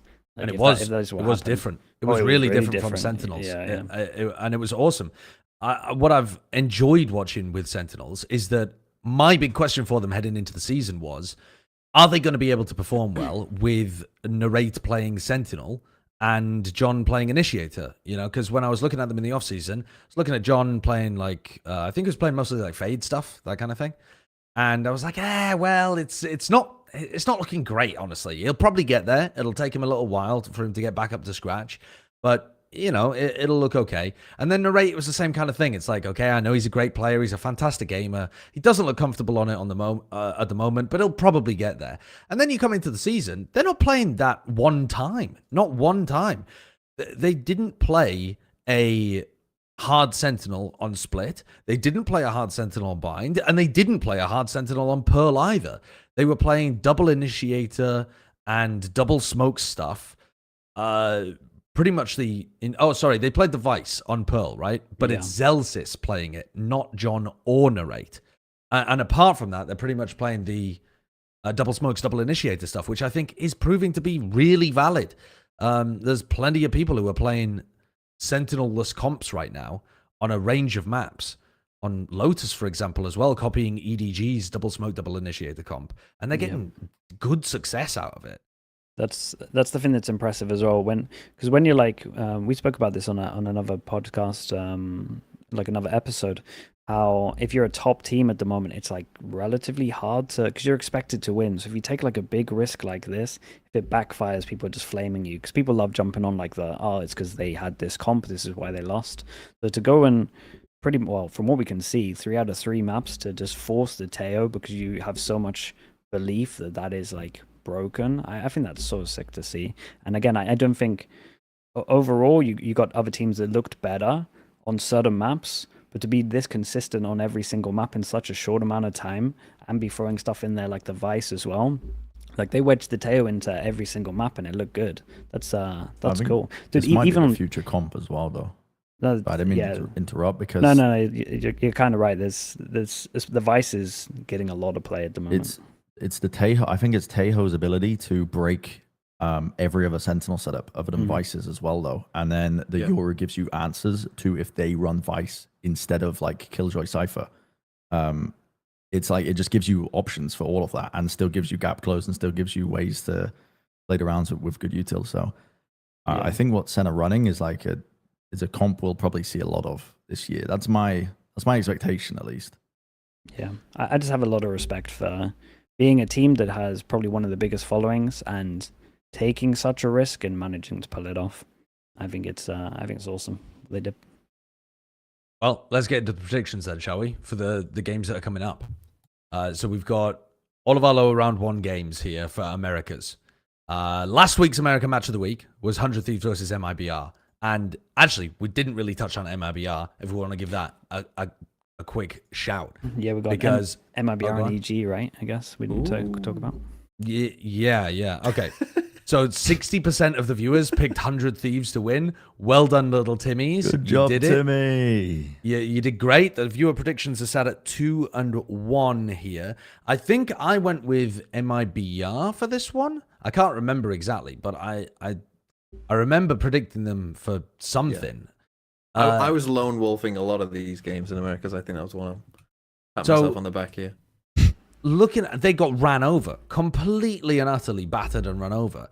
I don't know what to think about them, whether they'll be able to perform against teams that play slower, or whether they just are nowhere near the level that I was hoping that they would get to with this team. Yeah, it's a tough one. It's a tough one because, like you say, they did, like, especially Lotus. Asuna was just fucking running around. I couldn't die. Anywhere he liked. It's like he couldn't die. He's just neon skipping around the whole map, and everyone's just running in behind him. And FURIA can't. MIBR can't fucking touch him. It was very EDG champs just fucking run at them. Think about how slow their comp is. It's not that slow, I suppose, but I feel like whenever you're running a Tejo, it does. You need to have the plan ahead of time, and Neon can break all of those timings in your head. If you were planning on doing something, guess what? Neon can break all of them. So good luck. They kind of countered you off the rip with that one. And then you go up against them on bind, and it's that classic thing that we were just talking about that didn't happen that said managed to stop, which is the snowball potential on that map. So I'm willing to give MIBR a bit more time. Listen, yeah. Team with Aspas on it, you're willing to give him time. I'm willing to give them time. Aspas is smiling. If Aspas is smiling, I'm seeing more than one emotion on his face. Dude, I'm telling you, give this team a bit more time, because that's what did I say at the beginning of the rant every single fucking time? It was like, where's the passion? Where's the passion? Where's the fire? That's what I wanted to fucking see, and I'm seeing it. He's reunited friends and foes, enemies to lovers, whatever the fucking storylines you want to call it, combining together. MIBR, they got Aspas back in. He's smiling. He's happy. He's surrounded by his compatriots. This team can do well, and if they do, I'm taking all credit for it as well. What? Taking all credit? All of Insane. They also had to remake the pistol after they won the pistol. Yeah, that's unfortunate. That's a unfortunate. tilter. Can I flame players for a little bit? If you have a fucking issue with your PC, can you just type not live instead of people showing their pistols? So then we get into some weird void where they have to make up a pistol on their own. Like, just fucking PC doesn't work next to me, but mate, screen's off. Just fucking type not live so they don't push down top mid. Is that not okay? So when you have an issue like that, and you're calling for a pause for the admin, you have to call for the pause before damage is done in the round to get a remake like they did. Right. When the admin gets the request, why the fuck are they not immediately just cancelling the round? Well, yeah, that also. But why is it not the admin's responsibility to do that? When are they sending in the fucking request? All we have to do is alt-tab send an email. Just fucking put your hand up or something. Like, what? It really pissed me off. It was ridiculous. They showed the pistol. They did a double push out of B, right? Yeah, and they to exploit the fact that there's no killjoy. Like, Yep. it was a good pistol. Yeah. Yep. And then they got wrecked. And then from there, they got completely run over. Nah, I think I would have won if they got the pistol. I agree. I think it's unfortunate. I think that VCT Americas is all just one big cheating scandal, and they favor the North American teams. And secretly, They're trying to drag down the Latam and Brazilian teams. Yeah, I heard that they were gonna run it in Brazil, and then they said no because Sentinels are a big organization. So instead, heard that they too. ran it in Los Angeles. I heard that too. Yep. VCT riot, America's employee reveals all. And watch it, the tactical rab tomorrow, repeating it all verbatim. But, yeah, I think that pistol got him off to a really bad start replaying, and I do just think from the 2 maps we saw, I don't massively like their comps. I think this bind comp is really outdated, dude. I think Trace fucking fooled the world by doing this bind deadlock cipher. The most one-dimensional comp we've ever seen. It works against people because they didn't look at other demos of it being played, so they go up against it the first fucking time, and they just don't know how to deal with it. But it's a shit comp. You got to put the Vice in there instead of the Cypher. It really changes everything. You just can't. Dude, speaking of, dude, it's shit. I can't believe people play are Vice on bind, and I'm like, fucker, you have the one wall that cannot be broken. Just why are you using it like a cipher trip? Just fucking put it deeper and maybe like move up your game plan to actually fight over it effectively, so you're not giving up so much map control at the beginning of rounds. Like if you're running Vice, I don't know who the fuck was doing this, but I was watching a lot of teams running Vice on Pine this week, and it was pissing me off. All of it was pissing me off. It was just annoying. It was annoying to watch. It's like how. Listen, I don't mean to be. Listen, I'm not scrimming. I'm not sat there in a spectator seat coaching the team, but. Think about things outside of just trying to slot it back in as a replacement for another Sentinel that you've already played. Think about actually what the agent can do on itself and the pros and cons of it, and not just trying to fit it into all the comps and all their ideas. Like, I don't know. Just open up the brain a little bit. You know what I mean? Just like, I don't know. It was annoying. It was annoying to watch, man. It was annoying. I want to give us a sec as well. You were talking about Leviatan. Because we didn't mention Leviatan. I know that we were supposed to be getting onto the predictions, and we kind of gone off on a tangent here, but I realized that we're about to predict a Leviatan game. And we're not even about to predict a Leviatan game because they're in the lower brackets, so we won't even get a chance to discuss them. But we saw Demon 1. We saw Demon 1 back. We saw Demon 1 playing Raze. We saw Com in the clutch. Like, there's so much stuff to discuss with this team. But oh my God, they're so chronically slow. They're so slow. They're wandering around the map. They're a hard team to judge in terms of like the litmus test because they played against FURIA when they just got off a 16-hour flight. So where the hell does that FURIA team even stand? They didn't look good, to be honest. No, they didn't. They looked dreadful. Well, yeah, apparently they're going on a 16-hour flight for what should be a what? They got lost. The world. They got the wrong way. No, dude, you are underestimating the Brazil to Los Angeles flight time, my man. That shit is brutal. 16 hours. Yes, when I was going from going from Sao Paulo to Korea, I had to go from Sao Paulo to Atlanta. That was 15 hours roughly, and then from Atlanta to Korea was another. But you went 15 on hours. a boat. No, I'm not kidding, dude. You have been what the fuck is it? The projection, the Makeda projection. You've been pilled by that. You have been Makeda projection pilled. Okay, you've been looking at too many. Non-stop flight from Sao Paulo to Atlanta is 10 hours. Yeah, fair play. It's long. It's long. Yeah. You said it was 15. Well, but then you have to you have to travel to the airport. And then you're okay. You're in an immigration line for 2 hours. I don't think that's generally included. No, but you are. But it's included in all of it. Well, I was stuck in traffic on the motorway for 3 hours. Included in all of it. The whole thing is like it's one big trout. It's all a pain in the fucking ass. Sorry, I don't. It's all one big fucking. I don't want to be doing this right now. Just because you're only on the flight for 10 hours doesn't mean it's any less painful. All right. To focus on. Do you disagree? I mean, but that's. TMV was trying to rib you for your lack of geography knowledge. You turned it around with the Makeda projection. He said and now 6 you're arguing. hours. He said 6 hours. I said 15. It was 10. I've never done the fucking flight. I was closer. You were closer. Well, and for me, it was longer. Right. So 10 is actually closer to 6 than it is to 15. So we'll go to the fucking maths lessons next time as well. No, actually, because I don't know what flight you looked up, but it was wrong. Okay. Leviatan, right? I got a few questions for you. Rapid fire questions, because I do want to wrap this up and get into predictions. Right. First of all, Natank, TMV, you said hot take he was going to be the best player on Lev. I don't want you to address that just yet. How good was Natank? Were you impressed? He was decent. Right, fucking hell. Next question. Good insight. Quick fire question. I mean, you did say quick fire. Yeah, I did say quick fire, but bloody hell, you're allowed to give me a little bit. You're allowed to give me an opinion. Fine, okay. He was okay. Com was fucking frying everyone anyway, so it didn't fucking matter. His util was pretty good. I'd say he looked decent. He was a good cog in the fucking machine. Okay, good.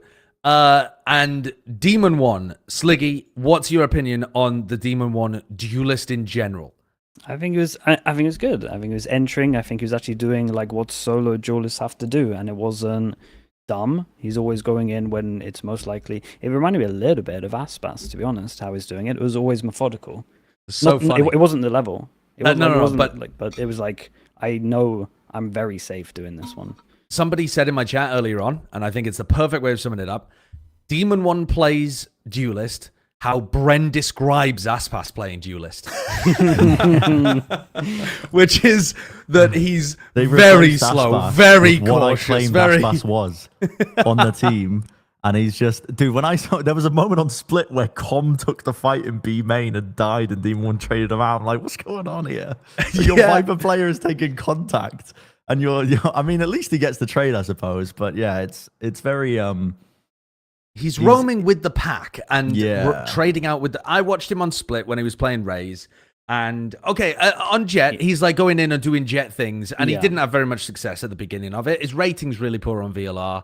And he wasn't really fragging out. But he had some good, like, some all right moments. His first kills, first deaths must have been all right. They were 4-1, yeah, they were. Okay. Yeah, because he's taking all right first duels, yeah. Yeah. But when I'm watching him on Raze on Split...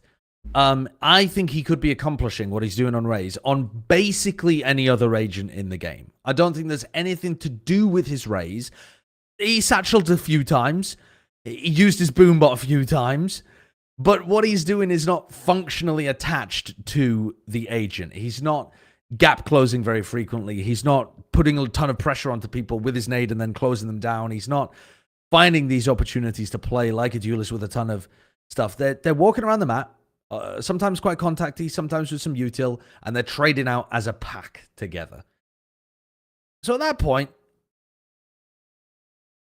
I don't know, does it matter?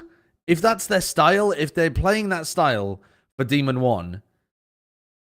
Well, they were playing a similar... Lev weren't too similar last year. Like, they have the same coaching staff. They've got the same IGL. Like, and I think, like, it fits his style. Like, that is his style anyway. Right, no matter if you put him on paper X, he'd look probably shit because he'd be doing that and no one else would. But if that suits him and that's the style that they were kind of going for anyway, and he suits that style, then it's. But the other option that you're not really mentioning is it's dull, yeah. But the other option is that they could swap him onto Smokes, let's say, and they could put King onto. No, but my point is, if that's the way, like if they were doing some, like it wasn't always the same last year, but. You know, they weren't like the fastest team in the world last year either. No, they weren't. But Aspas was definitely finding them more opportunities. Like, Aspas is sometimes slow, cautious, patient, plays for stats. Aspas also is very good at opportunistically, like, noticing when he can get a kill and going forward and pressing his advantage when he has a clear advantage. I think Demon 1 is a step behind that, where he lets the game come to him a lot. And you're just missing opportunities, I think, overall, compared to some of the best duelist players in the game. Yeah, fair. Honestly, because in my head I was just kind of thinking of only Haven, so I don't think I kind of looked at it or focused on it enough on Split to actually like have an opinion, really. I also think that they just didn't get tested, so you need those kind of rounds where like people are full blocking whatever your original plan is, and then it's like, mate, you gotta send it. Like, I want to see that kind of stuff, and we didn't really get any of those. They had situations. no fast rounds. They didn't have, as far as I can remember, a single fast hit round in their repertoire, and that concerns me because you need a tempo shift. If it's fine to be a slow-paced team, G2 did it mostly last year, but they throw in the occasional big fast hit to try to throw people off their game. So I'd like to see that a bit more for them next time. All right, let's move on to predictions then. So the first game that we're going to predict, you just saw him, you know him, you love him. Perennial bottom feeders of Valorant Americas. It's FURIA playing against Evil Geniuses. Woo! And Holy. Right. Brennan has gone for FURIA. What is the cope here, Mr. Brennan? 15-hour flights? They're settled in their homes. They've gotten used to NA ranked. The flights are done. They don't have to worry about the flights anymore. They're getting a bit more settled, comfortable. And that's pretty much it, to be honest. That's it. I just think it's you can't judge them too much by that game because of just the circumstances that came about. And I'm hoping that they've got a little bit more up their sleeves. That's it. That's all. I like it. I think that makes sense because I really thought we were all gonna go EG. Same. But then you think about it, like if you do just like completely write that game off and pretend like FURIA hadn't played a game, then probably we would be 50-50 on this. You know, we would be there would be a debate. So I think if you just see that as like they got fucked by circumstance and there was nothing they could do, then I think it's pretty reasonable to say that FURIA could win this game. Can I get your 30-second view on how EG played TMV? EG lost to Loud. I thought they threw some situations that they shouldn't. I mean, I thought like when they lost Split, I was like, guys, you can't afford to be losing Split. Like you lost both pistols, but they looked like the better team in my opinion. They looked like overall the better team. Yay on the fucking chamber. It wasn't like amazing, but yay Phoenix. It was cool. That's Phoenix, what I want you to talk about. Yeah, I made a whole video about this talking about Ye's Phoenix. It drove me fucking mental. I just don't understand. Like, if you're picking Phoenix, it's like the ult has to be one of the main reasons. It has to be one of the main reasons. Like, otherwise, why the fuck are you playing it? I went through the VOD. They're picking up one ult orb in their entire attack off. He only gets 2 fucking ults. It just, like, and I literally went and compared it to the first Jing VOD I could find of Phoenix in the off-season. And that's an off-season game where PaperX are somewhat, you know, they're not full. You can tell, like, it's an off-season game, you know, they're not, like, fully trying. Even in that game, Jing's he's farming an ult orb every other round because it's just automatic to him. You know, like, he's just doing it automatically. And we were saying, like, we were watching this game. Ye is in fucking art every fucking round. Every he's just single living round. in art. He's a fucking, we were saying he fucking loves the museums. He just loves staring at the fucking walls. Because he's just only there. And then the most frustrating thing to me is one time he went to A main, he's on his own. That's when the team's in fucking art. And he's just on his own and fucking FURIA. Oh, no, who do they play? Loud. Loud will push A main, so he just has to sit there and can't do anything. Like, you know what's funny? Why are you playing Phoenix? You play Jet. Yeah, get the up on Jet. Play that one.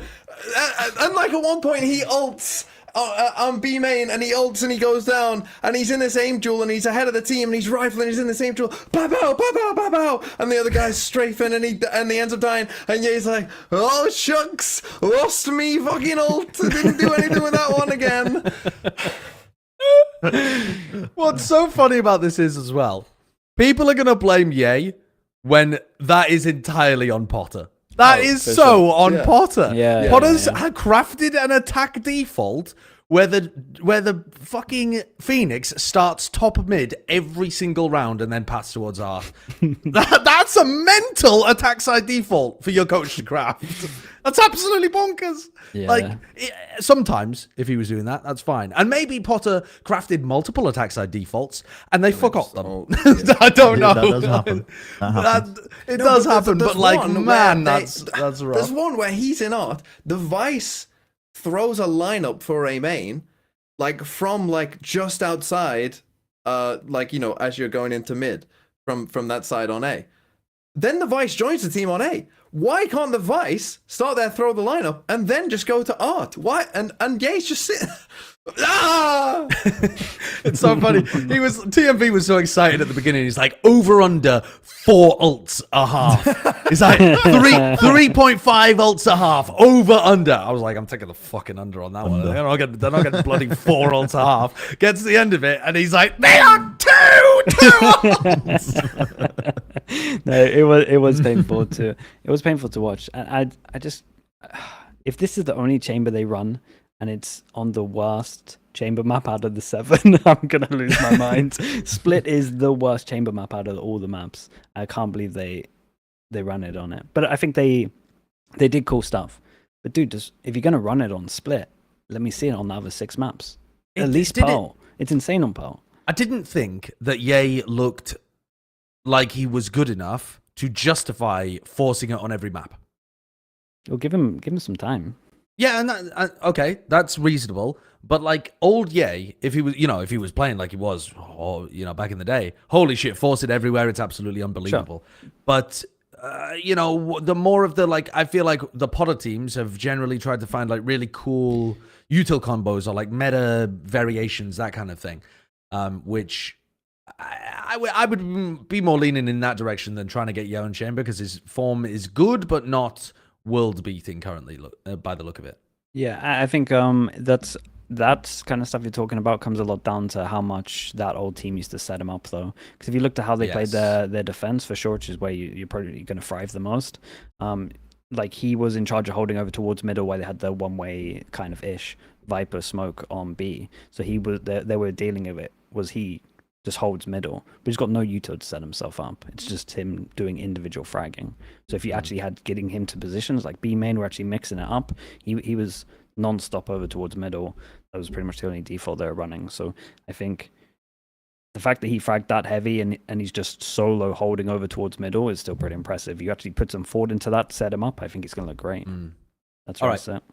Let's go into the next game. So the next one I think is a potentially tough to call. Maybe that one was even tough to call. Bren went for FURIA. So this one coming up is Cloud9 playing against MIBR.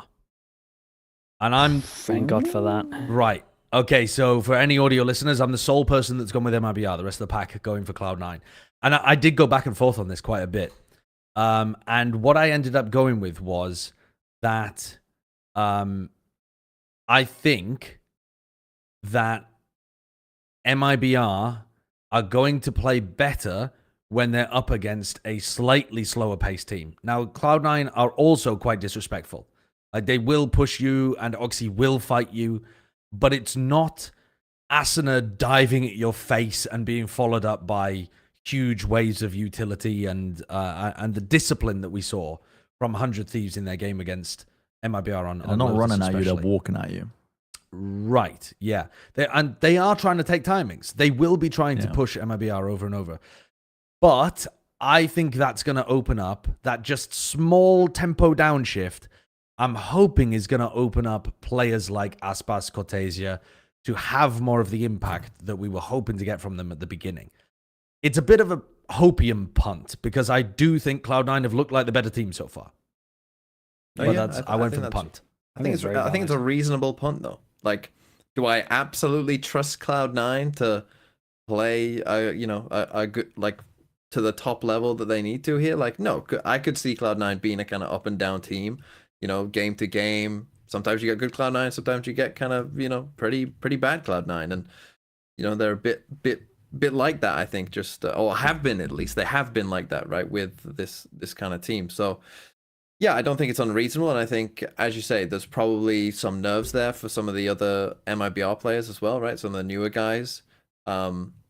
It's like the first VCT game. So, it's possible that they, will kind of relax now and yeah, and I don't think it's unreasonable. I never think it's unreasonable. Like, I think if you're picking against a team that is kind of inconsistent, it's always, they could play however against anyone. I think it's always reasonable to pick for or against them. It does concern me slightly that it was like, I mean, it's nice that MIBR want to ban Fracture because Cloud9 looked like they had a really interesting idea there, just basically picking comp that can fucking roll people in tower and then take over B very easily. But it worries me slightly that MIBR wanted to go over to Lotus, and I didn't really see like any of what they wanted to do on Lotus. Didn't get map. a chance to though. Yeah, that's what I'm hoping, is that's the reason. Yeah. Okay, let's have a look at the next game then. So this one is the match of the week, and it's the team that beat MIBR going up against the team that lost to Cloud9. It's 100 Thieves versus NRG. Huge names, big games. Oh boy. my god. I'm not sure about I knew that. that was coming. I mean, of course it's coming. None of us were going to pick NRG after how they played. Yeah.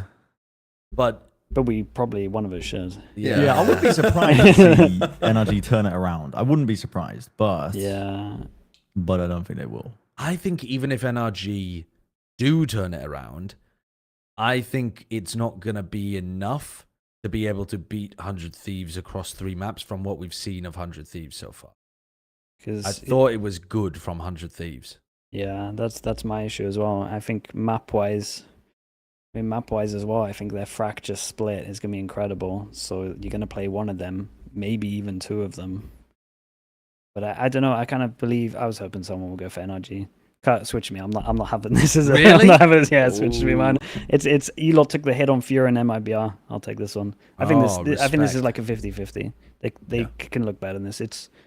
They should look better and they could look better, because I think yeah, dude, it's just they got hit by new comps, and then now we have demos out there. I'll believe in that. I believe in the FNS spawn card demo. Yeah. As much as I think that the 100 Thieves are probably guaranteed to win either fracture or split, and will be 1 up. I'm saying 2-1. Switch me as well. Switch me as well. No way. What the Like, hell's Bren, going on over get here? over here. I just think that I'm looking at this and I'm thinking, Tejo and Bren aren't getting this right. What do you mean, Tejo and Bren aren't getting this right? What do you They're not mean? It's just got that you've just got that energy about you. And it's very 100 Thieves, right? It is very 100 Thieves to look actually pretty good, but still somehow manage to flame out. I'm staying, dog. I'm staying. Yeah, you stay. You stick I'm there. staying. The Big dog, one I'm of the staying. I just looked it up as well, because you're talking about one of Fracture or Split they're going to win. Both teams are perma-banning Abyss at the moment. Yeah. The first round banning Abyss. So if NRG want to take a bit of a risk, they could just first round ban one of those 2 maps. True, And make but sure I think only one can get in the pool. I think they'll feel confident on split though. That's my issue. If they're gonna, because they've just historically liked split as a map. There's going to be a lot of Denison. bravado in this game. You know, a lot of standing up, a lot of chit chat, I assume, between the Should be a different sick teams. game. And I just trust FNS to be the one standing up at the end. Okay. Well then, let's move on to our next one. The game that should be the match of the week, if we really cared about our viewers' entertainment. This one is Crew playing against 2G. Oh, there's no world where we're all believing in this twaddle. But none of us watched the 2G game. I know, none of us that's watched the the 2G game. And also, Isn't that Even an if we- indictment that none of us watched it? We all agree the crew were horrendous. Uh, We all still picked Crew. I don't think we would should think have we done should this. lock agree on this that in. logic. I have don't to- think we should have done. I mean, this is ripe for just a segment where 2G roast us for like voting against them without even watching them. Yeah, for sure. To be fair, what you can say to that is you shouldn't have got beaten down so badly by a sub roster that the EMEA game took longer than your game took to finish. Maybe next time, win a couple rounds, and then we won't have this problem. Jesus. He's not wrong. Yeah, it's pretty Yeah. accurate. Yeah. Okay, is the sub roster for Furia better than Crew? because if they are, this is going to be a much closer game. I mean, I think if they played right now, I would say the sub roster of Crew win. I mean, of Fury win. You think the win. crew Yeah. should bring in that sub roster? it is going to We be. know well, they can beat them. I think they would What lose to them right 2G now. brings in the sub roster this time? That would be sick. Ooh. What are the rules? You just have to. It's an emergency subs, right? So you have to manufacture an emergency. You have to like get your players deported. Yeah, probably. Doesn't have to be you can all- you deported. can- Look at this Trump guy again. Doesn't have to be deported. You don't have to deport them. You could just like Yeah, you could just say we were in Sick, chaos. all of them Yeah. sick. poison the soup. That they all- the Poison them? soup. Deporting them is more ethical than poisoning them. No, but like a minor poison that would just send them like with an upset tummy to Yeah, the you know. I mean, Bren, do you? How much proof do you actually need for this? What do you mean? I'm not poisoning Can't them. you just say that they're ill? What do you mean proof? Like, Who's fucking knocking on their door, checking if Kesnitz Well, is he that's throwing true, up? Is yeah. he? Is he? So, but I think you're just giving the saying there would be players an out. no verification if they turned up with, or they all had a doctor's note saying we got very we sick are this all week. sick. We need to play. I've got a with dentist Turtle appointment. Troopers. I think I they don't- would verify that. They would have to verify that. That's why you need to poison the soup. You'd have to have independent doctors, But not hired poison by to kill Riot. them, obviously. Like, I'm not saying kill the players. I'm Right. saying Rat poison, and a tummy ache. Yeah, rat And poison if you've been playing emetic Hitman poison. games. Yeah, if I've been playing Hitman, then Yeah. give him some rat poison in the soup.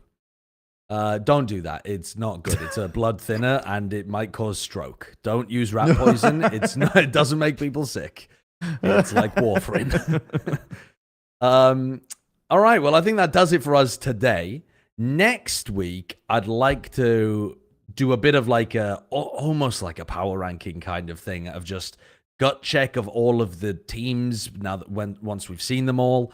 I'd like to take a look at like how we think various regions compare against each other too. But it feels unfair this week because we haven't seen quite a few of the teams. Like we haven't seen Gen.G, we haven't seen who the hell else? Heretics, yeah. Some like really important teams play. So all that is left for us to do is go to our final segment, our most important segment, Wyatt's Weekly Award. Dude, it's so dark in here. I can't see anything. What is that glowing? Oh. It's Wyatt's Weekly Award. I love science. Ooh. And this week, the Wyatt's Weekly Award, picked out by Kurt for a really interesting one, actually, is Disguised Toast for supporting the Valorant Tier 2 scene for so long, whilst getting basically just boomed repeatedly. I mean, he's just had probably one of the worst runs of all time with trying to make an organization like this function. And his org, Disguise, is now leaving Challengers SEA because everything is being run exclusively on Soup, which is former Afrika TV, and you can't stream on Twitch. You can't even co-stream it. Can you on Twitch? I don't know. No. I would assume not, because they would. So their Yeah. entire business model of like co-streaming is just gone because of Soup. And while I was originally, I think when they first announced the idea of combining the SEA regions together, I was like, okay, this makes sense. It's going to lead to higher competition, probably higher viewership. And then they make the entire thing bloody exclusive to Soup. No one's tuning in. Just, I don't know, prioritizing Poison the the cash. soup. We need to poison the soup. Poison Bren's the already soup. said it. Telling you, poison the soup. Go back to it. It's Wyatt's Weekly Award goes to Disguised Toast. when decisions get made that when you make a decision for something and it's just I feel like sometimes it feels like a decision gets made about something in tier 2 and there hasn't been much thought about what it might affect outside of just it's going to shift the responsibility and the cost is going to be lessened for running this thing. But when you think of the repercussions of it, that I need a little bit more of that going on from the upper section of Riot. A little bit more thought in general Of the, about tier 2. consequences. The consequences of your certain actions, generally, yes. And just what will happen if you end up doing this. Because tier 2 is the lifeblood of your esport. And if you neglect it, you'll find that 5 years on, you'll wonder, wait a second, why is everything failing? What? This is crazy. Hold on, what? We've got no new players? We've rehashed the same players for 10 years? Viewership's dropped by 100%? It's By 100%. How can we predict this? There are literally 0 people watching. There are 0 people watching. It's an inevitability, I think, if you neglect tier 2 and just make slapdash decisions that are ultimately going to be harming the health of your scene, because tier 2 is your lifeblood. It's the foundation of which you build your house. Would you build your house on a swamp? No. That's what pagans did in the 1500s in England. And guess what? the Romans looked at them and they said, "We don't even want their Do you rocks." think there were in 1500? Sorry, like Not many in 1500, 1,000. I don't know. Whatever. Whenever the Romans came to the UK and Yeah, they go for looked at us, 1,000. they looked at us and they were like, "These are swamp people, and they don't have anything of value. They have no gold. They don't even have dyes or clothing. They retreat to the swamps and the woodlands, and they're just a strange people. They tend to just lie in the mud all day, and that's what's going to happen." I don't know where I was going with this. I've completely forgotten where I was going with this, but That you were wouldn't saying, don't build your house on the foundation. swamp. you Don't wouldn't build your build house the on a swamp. foundation of your house on a swamp because it would sink. Don't build the foundation of your esport on somebody making slapdash decisions that eventually is going to cause the failure of your esport. Because it's early days now, and we're all happy right now. But I'm telling you right now, in 5-10 years, if you keep making decisions like this, that is just going to be harming Tier 2, the health of it, ensuring that people can make even a livelihood from it. Then the Romans will invade. I want to The know Romans who the will Romans invade. are in this analogy. Who are the Romans? I don't know. Marvel mentioned rivals. Swamp. They're going to take The over. Marvel Rivals. people are gonna come Some in. fucking game will come out and people will shift over to it, and before you know it, you're losing your cash cow. I'm just saying, it's not good. If you want to keep your boats and your yachts, and you want to avoid the incoming like class war, don't neglect Tier 2, okay? Because the people are becoming more and more aware as time goes on. You think more investment in Tier 2 is going to stop the class war? It's not left versus right. It's up versus down, okay? And currently, I'm telling you, the people up down here, they're all becoming more aware. I'm telling you. And the soup Tier 2 shit is the first step of it. That's the first step. The SEA Riot fans learning class consciousness from soup exclusivity deal is not. I didn't have that on my bingo card for 2025. There's connections here for everything I've said, but we can end the episode. Yeah, let's end the episode. Thank you for tuning in to episode 202. Listen, we're all going to be carrying on co-streaming, I assume. The four of us just going to be blitzing all sorts of stuff. I quit. Good. Good. You can also tune into friends of the show. I mean, I know that Vansili has been doing some co-streaming. Chobra's been doing a bunch of co-streaming. And Chobra's also not doing any casting after kickoff. So I'm sure he would appreciate the support because he wants to continue covering Valorant. And then who else? Liz Marchini's been doing a bunch of co-streaming. Doom Bros. Doom Bros as well. There you go. So is Doom Bros trying to get back into like doing coaching stuff? I'm not entirely sure. I think he's just. I think he's biding his time. I think he's waiting for a team to like fail. I think he's waiting for a team to do what Navi did to him, basically. Right. Okay. Preying on the downfall. Yeah, preying on the downfall of every team. Well, we'll have to do a segment every week that's like, who should cut their coach this week? Who should be getting Doom Bros? Yeah. Yeah. All right. Well, that's where you can find us in the meantime before next week when we'll have had way more Valorant in our eyeballs and we'll be discussing even more of the matches going on. So thanks for tuning in. We'll see you then. Bye-bye.